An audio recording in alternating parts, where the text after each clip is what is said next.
GT Holidays, South India's #1 travel brand. You know you are special when you're with GT Holidays. Set BRITTO'S Academy, the first American accredited school.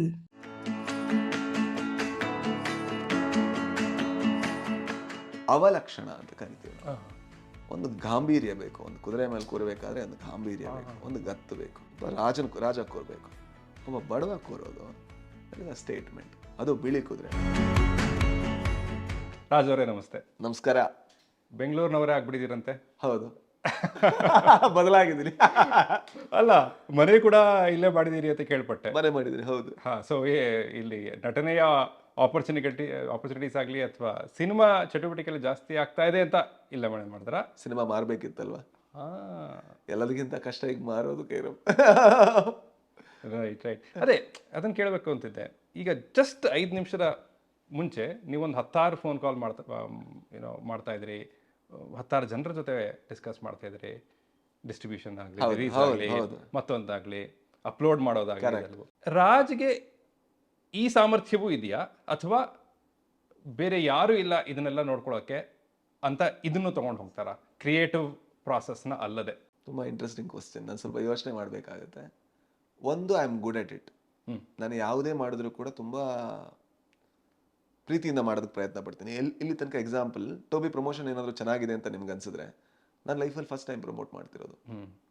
But ಒಂದ್ಸಲ promotion ನಾನು ಮಾಡಬೇಕು ಅಂತ decide ಮಾಡಿದ್ಮೇಲೆ ಅದು ಯಾವ ರೀತಿ ಮಾಡಬೇಕು ಅನ್ನುವಂಥ ಕಲಿಯುವಂಥ ಶಕ್ತಿ ನನಗಿದೆ. ಈಗ ನೀವು ಮಾತಾಡ್ಬೇಕಾದ್ರೆ, ನಾನು ಡಿಸ್ಟ್ರಿಬ್ಯೂಷನ್ ಅದು ಇದು ಎಲ್ಲ ಮಾತಾಡ್ಬೇಕಾದ್ರೆ ಇಷ್ಟು ಪ್ರಾಬ್ಲಮ್ಗಳಿತ್ತು ಅಂತ ಅನ್ಬೇಕಾದ್ರೆ, ನಾನು ಒಳಗೆ ಬರ್ಬೇಕಾದ್ರೆ ಒಂದು ಸೊಲ್ಯೂಷನ್ ನನ್ನ ಮನಸ್ಸಲ್ಲೇ ಕಂಡುಕೊಂಡು ನಾನು ಬಂದೆ. ಅಲ್ಲಿಗೆ ಅದು ಆಯಿತು.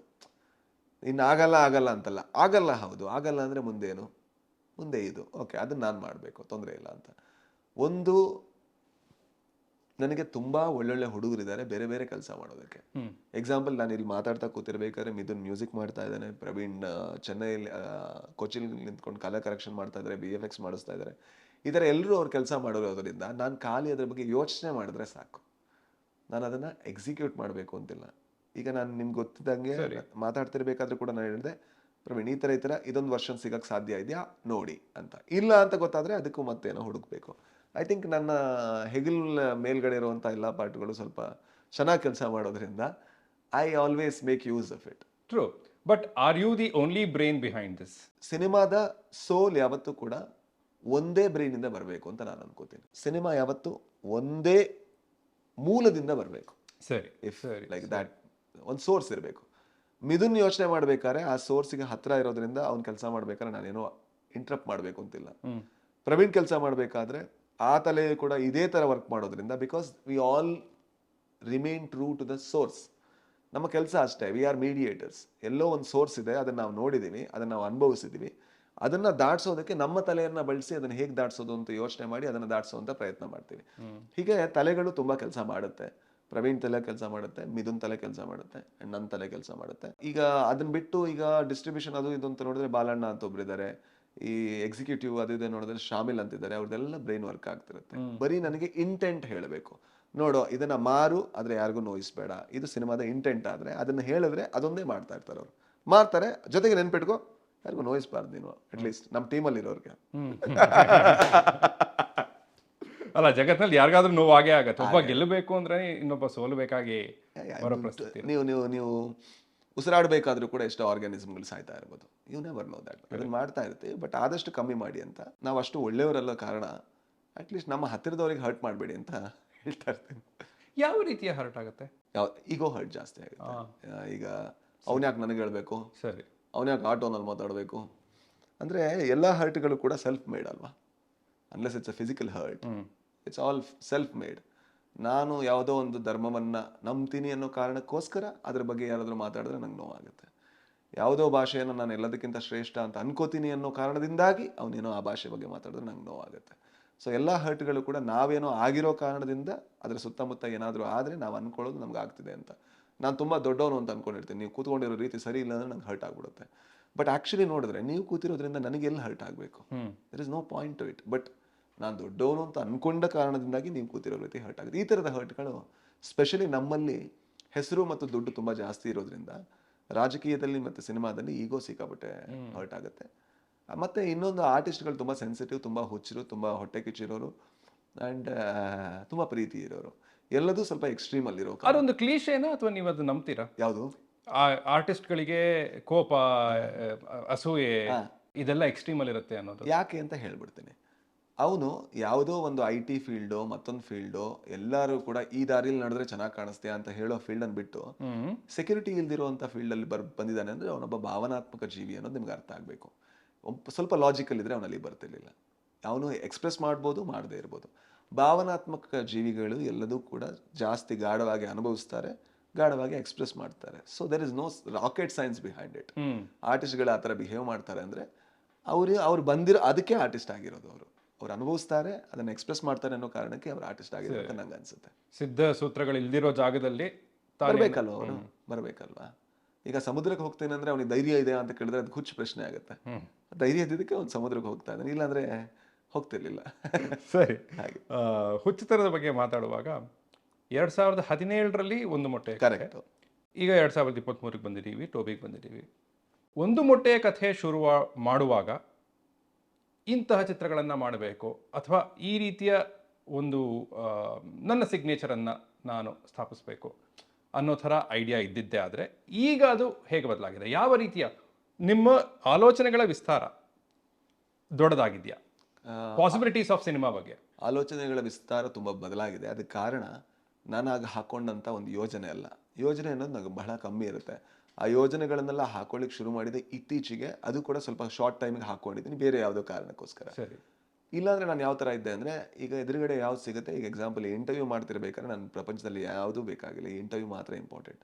ಆದರೆ ಇಂಟರ್ವ್ಯೂ ಅಲ್ಲಿ ತೊಡಗೋದ್ರಿಂದ ನಾನೊಬ್ಬ ಹೊರಗೆ ಹೋಗ್ಬೇಕಾದ್ರೆ ಮನುಷ್ಯನಾಗಿ ಬದಲಾಗಿರ್ತೀನಿ, ಕಲ್ತಿರ್ತೀನಿ.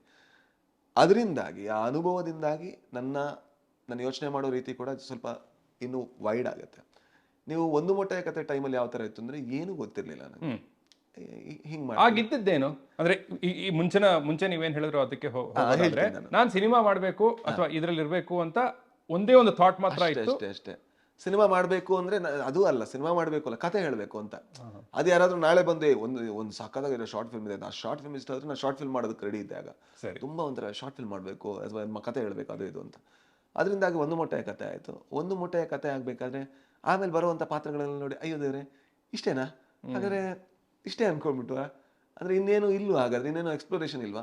ಎಕ್ಸ್ಪ್ಲೋರೇಷನ್ ಮಾಡೋದ್ರೆ ಏನು ಮಾಡೋಣ, ನಮ್ಗೆ ಗೊತ್ತಿಲ್ಲದಿರೋದೇನಾದ್ರು ಮಾಡ್ಬೇಕಲ್ವಾ, ಅಷ್ಟೇ ಇದ್ದಿದ್ದು ಬಿಟ್ರೆ ಇಲ್ಲ ಇದೊಂದು ಪ್ರೂವ್ ಮಾಡಿ ತೋರಿಸ್ಬೇಕು ಅನ್ನೋದು ಯಾವುದೂ ಇರಲಿಲ್ಲ. ಆ ಪ್ರೂವ್ ಮಾಡಿ ತೋರಿಸ್ಬೇಕು ಅನ್ನೋವಂಥ ಅರೋಗೆನ್ಸ್ ಆಗಲಿ, ಹುಚ್ಚಾಗಲಿ, ಅಥವಾ ಏನು ರೇಜ್ ಆಗಲಿ ಅಥವಾ ಕೆಟ್ಟತನ ಆಗಲಿ ಅದೆಲ್ಲ ಟೋಬಿಲೇ ಬಂದಿತ್ತು ಅಂತ ಅನ್ಸುತ್ತೆ. ಬಟ್ ಇಲ್ಲ ಅಂದ್ರೆ ನನಗೆ ಯಾವತ್ತೂ ಇರಲಿಲ್ಲ. ಪ್ರೂವ್ ಮಾಡೋದಕ್ಕೇನು ಇಲ್ಲ ಅಂತ ಅಂದ್ಕೊಂಡಿದ್ದೆ. ಬಟ್ ಈಗ ಒಂದ್ಸಲ ಪ್ರೂವ್ ಮಾಡ್ತೀನಿ, ಆಮೇಲೆ ಮತ್ತೆ ಆರಾಮಾಗಿರ್ತೀನಿ ಅಂತ ಅನ್ಕೊಂಡಿದ್ದೀನಿ. ಅಟ್ಲೀಸ್ಟ್ ನಾನು ಕರಪ್ಟ್ ಆಗಿಲ್ಲ ಅಂದ್ರೆ ಅದು ಮಾಡೋ ಚಾನ್ಸ್ ಜಾಸ್ತಿ ಇಲ್ಲ. ಅದ್ರ ಬಗ್ಗೆ ಒಂದು ಪ್ರಶ್ನೆನೇ ಇದೆ, ಆಮೇಲೆ ಬರ್ತೇವೆ. ಬಟ್ ಗರುಡ ಗಮನ ಮಾಡುವಾಗ ಆವಾಗ ಗರುಡ ಗಮನ ಕಂಪ್ಲೀಟ್ ಆದ್ಮೇಲೆ ಹೇಳ್ತಿರೋದು ನೀವು. ಗರುಡ ಗಮನ ಮಾಡ್ಬೇಕಾದ್ರೆ ಅದು ಯಾವ ಮನಸ್ಥಿತಿ? ಒಂದು ಮೊಟ್ಟೆ ಕಥೆ ಆಗಿತ್ತು, ಕತೆ ಹೇಳಬೇಕು ಅಂತ ಬಂದ್ರಿ, ಕರೆಕ್ಟ್ ಹೇಳಿ ಆಯ್ತು, ಆಮೇಲೆ ಬರೀ ಇದೇ ತರ ಅಲ್ವಾ ಅಂತ. ಗರುಡ ಗಮನ ಮಾಡ್ಬೇಕಾದ್ರೆ ಯಾವ ತರ ಆಯ್ತು ಅಂದ್ರೆ ಇದೆಲ್ಲ ನಂಗೆ ಗೊತ್ತಿಲ್ಲ ಹೆಂಗ್ ಮಾಡೋದು ಅಂತ. ಈಗ ಶಿವ ಪಾತ್ರ ನಂಗೆ ಮಾಡೋದಕ್ಕೆ ಬರುತ್ತಾ ಗೊತ್ತಿಲ್ಲ, ಮಾಡ್ಬೋದು ಅಂತ ನಂಗೆ ತಲೆಯಲ್ಲಿದೆ, ಬಟ್ ಮಾಡ್ಬೋದಾ ಗೊತ್ತಿಲ್ಲ, ಅದನ್ನ ಮಾಡೋಕ್ಕಾಗುತ್ತಾ ಗೊತ್ತಿಲ್ಲ. ಸೊ ಅದೆಲ್ಲ ಯೋಚನೆಗಳಿತ್ತು. ಔಟ್ಡೋರ್ ಶೂಟ್ ಮಾಡಬೇಕು. ಆ ಸಿನಿಮಾ ಒಂದು ಮೊಟ್ಟೆಯ ಕಥೆಯಲ್ಲಿ ಒಂದು 20% ಆಫ್ ದ ಫಿಲ್ಮ್ ಮಾತ್ರ ಹೊರಗಡೆ ಬರ್ತೀವಿ, ಅಷ್ಟು ಬರಲ್ಲ. ಗರುಡ ಗಮನದಲ್ಲಿ 20% ಮಾತ್ರ ಒಳಗಡೆ ಇರ್ತೀವಿ, ಮತ್ತೆಲ್ಲ 80% ಹೊರಗಡೆ ಇರ್ತೀವಿ. ಔಟ್ಡೋರ್ ಶೂಟ್ ಮಾಡಬೇಕು, ಮಂಗಳೂರು ಲೇನ್ಗಳಲ್ಲಿ ಶೂಟ್ ಮಾಡಬೇಕು, ಈ ಥರದ ಕತೆ ಇರಬೇಕು, ಗ್ಯಾಂಗ್ಸ್ಟರ್ ಸಿನಿಮಾ ಆಗಬೇಕು. ಇದು ಮಾಡೋಕ್ಕೆ ಬರುತ್ತಾ ಗೊತ್ತಿಲ್ಲ, ಯಾರಿಗೂ ಗೊತ್ತಿಲ್ಲ, ನನಗೂ ಗೊತ್ತಿಲ್ಲ, ಪ್ರವೀಣ್ಗೂ ಗೊತ್ತಿಲ್ಲ, ನಮ್ಮ ಟೀಮಲ್ಲಿ ಯಾರಿಗೂ ಗೊತ್ತಿಲ್ಲ. ಸೊ ಗೊತ್ತಿಲ್ಲದಿರೋರೆಲ್ಲ ಕೂತ್ಕೊಂಡು ಮಾಡಬೇಕಾದ್ರೆ ಸ್ವಲ್ಪ ಭಯ ನಮ್ಗೆ ಜಾಸ್ತಿ. ನಾವು ಮಿಡಲ್ ಕ್ಲಾಸ್ ಫ್ಯಾಮಿಲಿಯಿಂದ ಬಂದಿರೋದ್ರಿಂದ ಇವತ್ತು ನಾವು ಮಿಡಲ್ ಕ್ಲಾಸ್ ಅಂತ ಅನ್ಕೊಳ್ಳೋದ್ರಿಂದ ಅಲ್ಲ, ಅದು ಸುಳ್ಳದು, ಬಟ್ ಅನ್ಕೊಳ್ಳೋದ್ರಿಂದ ದುಡ್ಡಿಗೆ ತುಂಬ ಮಹತ್ವ ಕೊಡ್ತೀವಿ. ಅಂದರೆ ಸೇವ್ ಮಾಡೋದಕ್ಕಲ್ಲ, ಖರ್ಚು ಮಾಡೋದಕ್ಕೆ ನಮ್ಗೆ ಆಗಲ್ಲ. ಸೊ ಯಾವ ಥರ ಅಂತ ಹೇಳಿದ್ರೆ, ಹೌದು ನಿಮ್ಮನ್ನ ಹೊತ್ತರ ಭೇಟಿಯಾರ ಕೇಳಿದೆ 1 ಕೋಟಿ ದೊಡ್ಡದ ಅಂತ. ತುಂಬಾ ದೊಡ್ಡದು ಅಂದಿದ್ರಿ ನೀವು. ಹೌದು, ತುಂಬ ದೊಡ್ಡದು, ಈಗಲೂ ದೊಡ್ಡದು, ಯಾವತ್ತಿಗೂ ದೊಡ್ಡದು. ಅದು ಏನಂದರೆ ನಾನು ಹೇಳ್ತಾ ಇದ್ದೆ, ಈಗ ನನ್ನ ಅಕೌಂಟಲ್ಲಿ 1 ಕೋಟಿ ಇದ್ರೆ ಅಲ್ಲೊಬ್ಬ 20 ಲಕ್ಷಕ್ಕೆ ಸೂಸೈಡ್ ಮಾಡ್ಕೋತಾ ಇರ್ತಾನೆ. ದೊಡ್ಡದಾಗಿ ಕೇಳಿದ್ರೆ 100% ದೊಡ್ಡದಲ್ವಾ? ಹಾಗಾಗಿ ಆಗ ಅದಿತ್ತು, ಇದು ಹೇಗೆ ಮಾಡೋದು ಅಂತ. ಬಟ್ ಮಾಡ್ತಾ ಮಾಡ್ತಾ ಮಾಡ್ತಾ ಆ ರಿದಮ್ ಏನು ಅನ್ಕೊಂಡಿದೆ ಅದೇ ಟ್ರೂ ಆಗುತ್ತಾ? ಆ್ಯಂಡ್ ಇನ್ನೊಂದೇನಂದ್ರೆ ಗರುಡ ಗಮನ ಮಾಡ್ಬೇಕಾದ್ರೆ ಎಲ್ಲ ಮಾಸ್ ಸಿನಿಮಾಗಳನ್ನ ನೋಡಿದಲ್ಲ, ಅದನ್ನ ಮಾಸ್ ಅಂದ್ಕೊಂಡು ರಿವರ್ಸ್ ಮಾಡಬೇಕು ಅಂತ. ಯಾವುದನ್ನ ಡೈಲಾಗ್ ಪಂಚ್ಗಳನ್ನ ಮಾಡ್ತಾರೆ, ಡೈಲಾಗ್ ಪಂಚ್ಗಳನ್ನ ಮಾಡಲೇಬಾರ್ದು. ಅಥವಾ ಯಾವುದನ್ನ ಎಲಿವೇಶನ್ಗಳನ್ನ ಕೊಡ್ತಾರೆ, ಆ ಸೀನ್ಗಳನ್ನ ಎಲಿವೇಶನ್ ಮಾಡಲೇಬಾರ್ದು. ಯಾವುದು ಕೂಲಿಂಗ್ ಎಲಿಮೆಂಟ್ ಇರುತ್ತೆ ಅಲ್ಲಿ ಎಲಿವೇಶನ್ ಕೊಡಬೇಕು. ಆ ಥರ ಅನ್ಕೊಂಡು ಕಲಿಯೋದಕ್ಕೆ ಮಾಡಿದಂಥ ಸ್ಕ್ರಿಪ್ಟ್ ಆಗ್ಲೂ ಕಲಿಕೆ ಇತ್ತು. ಲವ್ಲಿ. ಇದ್ರ ಬಗ್ಗೆ ನಾನು ಮತ್ತೆ ಬರ್ತೀನಿ. ಪಾಸಿಬಿಲಿಟೀಸ್ ಆಫ್ ಸಿನಿಮಾ ಅನ್ನೋದ್ರ ಬಗ್ಗೆ ಈ ಪ್ಯಾನ್ ಇಂಡಿಯಾ ಅನ್ನೋ ಒಂದು ಆಲೋಚನೆಯಿಂದ ಒಳ್ಳೇದು ಆಗಿದೆ, ತುಂಬ ಒಳ್ಳೇದಾಗಿದೆ, ಕೆಡುಕು ಆಗಿದೆ. ಆ ಒಳ್ಳೆಯದ್ರಲ್ಲಿ ಒಂದೇನು ಅಂದರೆ, ನಾನು ಇವತ್ತು ಕೂಡ ಒಬ್ಬರ ಹತ್ರ ಮಾತಾಡ್ತಾ ಇದ್ದೆ, ಒಬ್ಬ ಪ್ರಶಾಂತ್ ನೀಲ್ ಮಾಡಿದ ಚಿತ್ರವನ್ನು, ಆ ಸ್ಟೈಲನ್ನು ಇಡೀ ದೇಶವೇ ಈಗ ಕಾಪಿ ಮಾಡ್ತಾ ಇದೆ. So that is the possibility. Prashanth Neel ಹಂಗೆ ಅನ್ಕೊಂಡು ಮಾಡಿದ್ರು ಇಲ್ವೋ ಅದು ನಮ್ಗೆ ಗೊತ್ತಿಲ್ಲ. But how big a dream are we dreaming?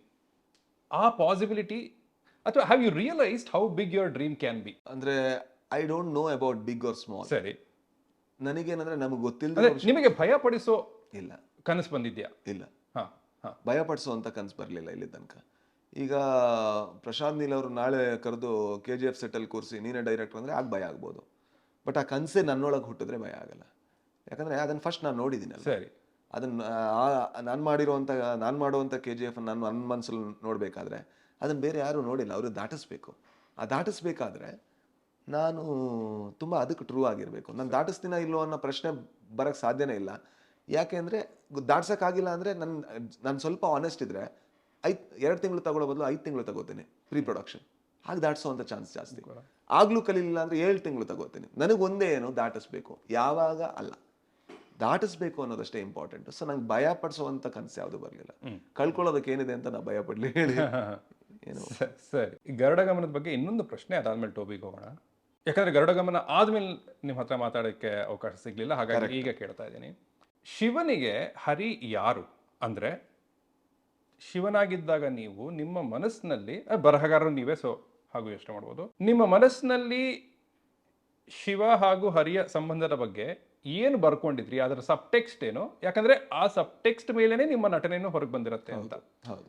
ಅದನ್ನ ಹೇಗೆ ನೀವು ರೂಪಿಸ್ಕೊಂಡ್ರಿ ಅಥವಾ ಬ್ರೇಕ್ ಡೌನ್ ಮಾಡ್ಕೊಂಡ್ರಿ? ಶಿವ ಹರಿಯನ್ನ ನೋಡ್ತಾ ಇದ್ದಾನೆ, ಹರಿ ಅವನಿಗೆ ರಕ್ಷಕನೋ, ಗೆಳೆಯನೋ, ದೇವರೋ, ಏನೋನು?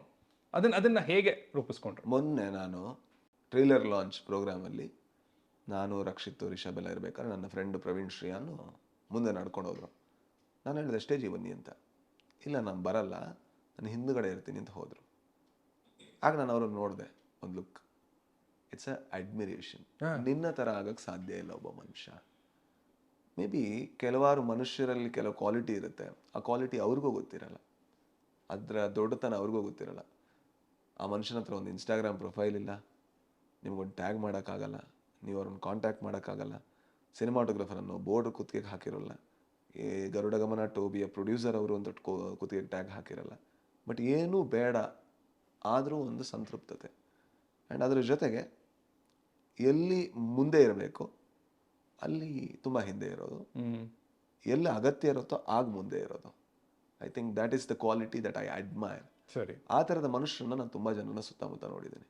ಅವ್ರ ಬಗ್ಗೆ ನೀವು ಕೇಳಿದ್ರೆ ನೀವು ನಿಮ್ಮ ಗರ್ಲ್ ಫ್ರೆಂಡ್ ಇಷ್ಟನಾ, ಅವ್ರ ಇಷ್ಟನಾ ಅಂತ I can't answer. That's a very wrong question. I would get very hurt if somebody ask that. But ನೀವು ಕೇಳಿದ್ರೆ ಅವರನ್ನು ನೋಡ್ಬೇಕಾದ್ರೆ ನನಗಾಗೋದು ಆರಾಧನೆ. ಬಟ್ ಗೆಳೆಯರು ಅನ್ನೋ ಕಾರಣಕ್ಕೆ ನಾವು ಅದನ್ನು ತೋರಿಸ್ಕೊಳಕ್ಕಾಗಲ್ಲ ಯಾವತ್ತೂ ಕೂಡ. ಸೊ ಅದರಿಂದಾಗಿ ಅಂತ ಅಂದರೆ ನನ್ನ ಒಬ್ಬ ಡಿಗ್ರಿ ಫ್ರೆಂಡ್ ಇದ್ದಾನೆ ರಾಜೇಶ್ ಅಂತ, ಅವನು ಇವತ್ತಿಗೂ ನನ್ನ ಜೊತೆ ಇದ್ದಾನೆ. ಆ್ಯಂಡ್ ನಾನು ಅವ್ನಿಗೆ ಏನು ಕೊಟ್ಟಿದ್ದೀನಿ ಅಂತ ನನಗೆ ಇನ್ನೂ ಗೊತ್ತಿಲ್ಲ. ಆ್ಯಂಡ್ ಶಾಮಿಲ್ ಅಂತ ಒಬ್ಬ ಫ್ರೆಂಡ್ ಇದ್ದಾನೆ, ಅವ್ರಿಗೆ ಏನು ಕೊಟ್ಟಿದ್ದೀನಿ ಅಂತ ನನಗೆ ಗೊತ್ತಿಲ್ಲ. ಅಂಥ ಜನಗಳನ್ನು ನೀವು ಏನು ಮಾಡ್ತೀರಾ ಹೇಳಿ? ನಿಮ್ಗೆ ಗೊತ್ತಿಲ್ಲದೆ ಎಲ್ಲೋ ಒಂದು ಕಡೆ ನಿಮ್ಮೊಳಗೆ ಒಂದು ರೆಸ್ಪೆಕ್ಟ್ ಬರಬೇಕು. ಬೇರೆ ಯಾವುದ್ಯಾವುದೋ ಕಾರಣಕ್ಕೆ ಕಿರ್ಚ್ಬೋದು, ತಪ್ಕೋಬೋದು, ಜಗಳ ಆಡ್ಬೋದು, ಎಲ್ಲ ಮಾಡ್ಬೋದು. ಬಟ್ ಅದೊಂದು ಕ್ವಾಲಿಟಿ ಇದೆಯಲ್ಲ, human respect, I think that is greater than love. ಅದು ಹರಿಗೆ ಶಿವನ ಮೇಲಿರೋದು, ಶಿವನಿಗೆ ಹರಿಯ ಮೇಲಿರೋದು. ಅದು ಆಕ್ಚುಲಿ ಮನುಷ್ಯನ ಮೇಲಿರಬೇಕಾದ ಬೇಸಿಕ್ ಕ್ವಾಲಿಟಿ ಅಂತ ನಾನು ಅನ್ಕೋತೀನಿ. ಬಟ್ ಆದ್ರೂ ಶಿವನಿಗೆ ಅಂದ್ರೆ ಶಿವನಿಗೆ ಎಲ್ಲರ ಮೇಲೂ ಇರಬಹುದು, ಹರಿಯ ಮೇಲೆ ಸ್ವಲ್ಪ ಜಾಸ್ತಿ ಇದೆ. ಕರೆಕ್ಟ್ ಅಲ್ವಾ?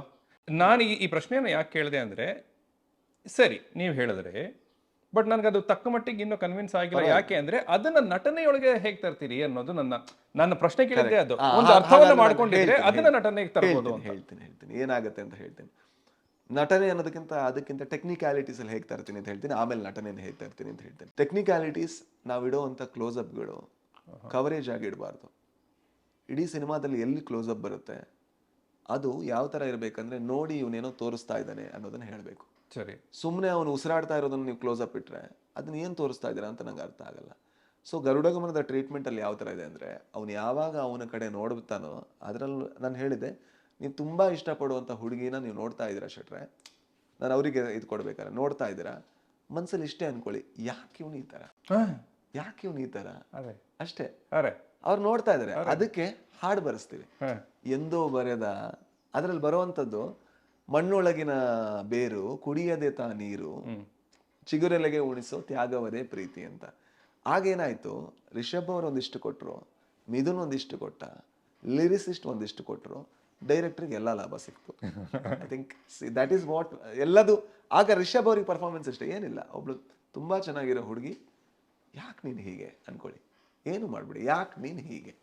Super, excellent explanation. Thank you. ಶಿವನಿಗೆ ಹರಿಯ ಬಗ್ಗೆ? ಶಿವನಿಗೆ ಹರಿಯ ಬಗ್ಗೆ ಯಾವ ಥರ ಅಂದರೆ, ಒಬ್ಬ ಬೀದಿಲಿ ಬಿದ್ದಿರೋ ಹುಡುಗನ, ಯಾರೋ ಮುಟ್ತಿರೋ ಹುಡುಗನ ಯಾವುದೋ ಒಂದು ಕೈ ಬಂದು ಮುಟ್ಟುತ್ತಲ್ಲ, ಸರಿ, ಮುಟ್ಟಿ ಹಿಡ್ಕೊಳತ್ತಲ್ಲ, ಹಿಡ್ಕೊಂಡ ತಕ್ಷಣ ಮೇ ಬಿ ನನ್ನ ಪ್ರಕಾರ ಅವನಿಗನಿಸ್ತು ಈ ಒಂದು ಕೈಯನ್ನು ಬಿಡಬಾರ್ದು ಅಂತ. ಅರೆ ಆ ಕೈನ ಯಾವತ್ತೂ ಬಿಡಲ್ಲ ಅವನು. ಆದರೆ ಅವನದೇನಂದ್ರೆ, ಅವನಿಗೇನಾದರೂ ಆದರೂ ತೊಂದರೆ ಆಗಲ್ಲ, ಅವನಿಗೆ ಎಷ್ಟೇ ಹ್ಯಾರಾಸ್ಮೆಂಟ್ ಕೊಟ್ಟರು ರಿಯಾಕ್ಟ್ ಮಾಡಲ್ಲ ಅವನು.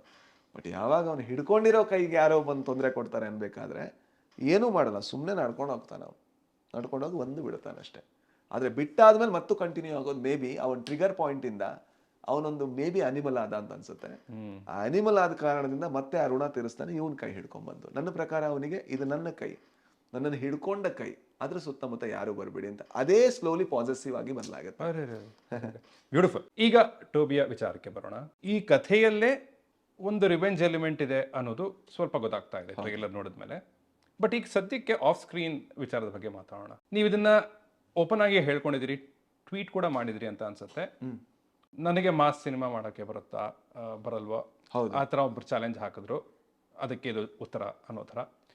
ನನ್ನ ಪ್ರಶ್ನೆ, ಸಿಟ್ಟಿನಿಂದ ಆಗಲಿ ಸೇಡಿನ ಭಾವನೆಯಿಂದ ಆಗಲಿ ಯಾವುದಾದ್ರೂ ಒಂದು ಪಯಣ, ಅದರಲ್ಲೂ ಕ್ರಿಯೇಟಿವ್ ಪಯಣ ಶುರುವಾಗಬಹುದಾ? ಒಂದು ಯಾರು ನನಗೆ ಮಾಸ್ ಸಿನಿಮಾ ಮಾಡೋಕ್ಕಾಗತ್ತಾ ಅಂತ ಚಾಲೆಂಜ್ ಮಾಡಿರಲಿಲ್ಲ. ಸಾರಿ, ಹಾಗೆ ನಾನು ತಪ್ಪೋದಿಲ್ಲ. ಇಲ್ಲ, ತೊಂದರೆ ಇಲ್ಲ. ಬಟ್ ಚಾಲೆಂಜ್ ಅಲ್ಲ.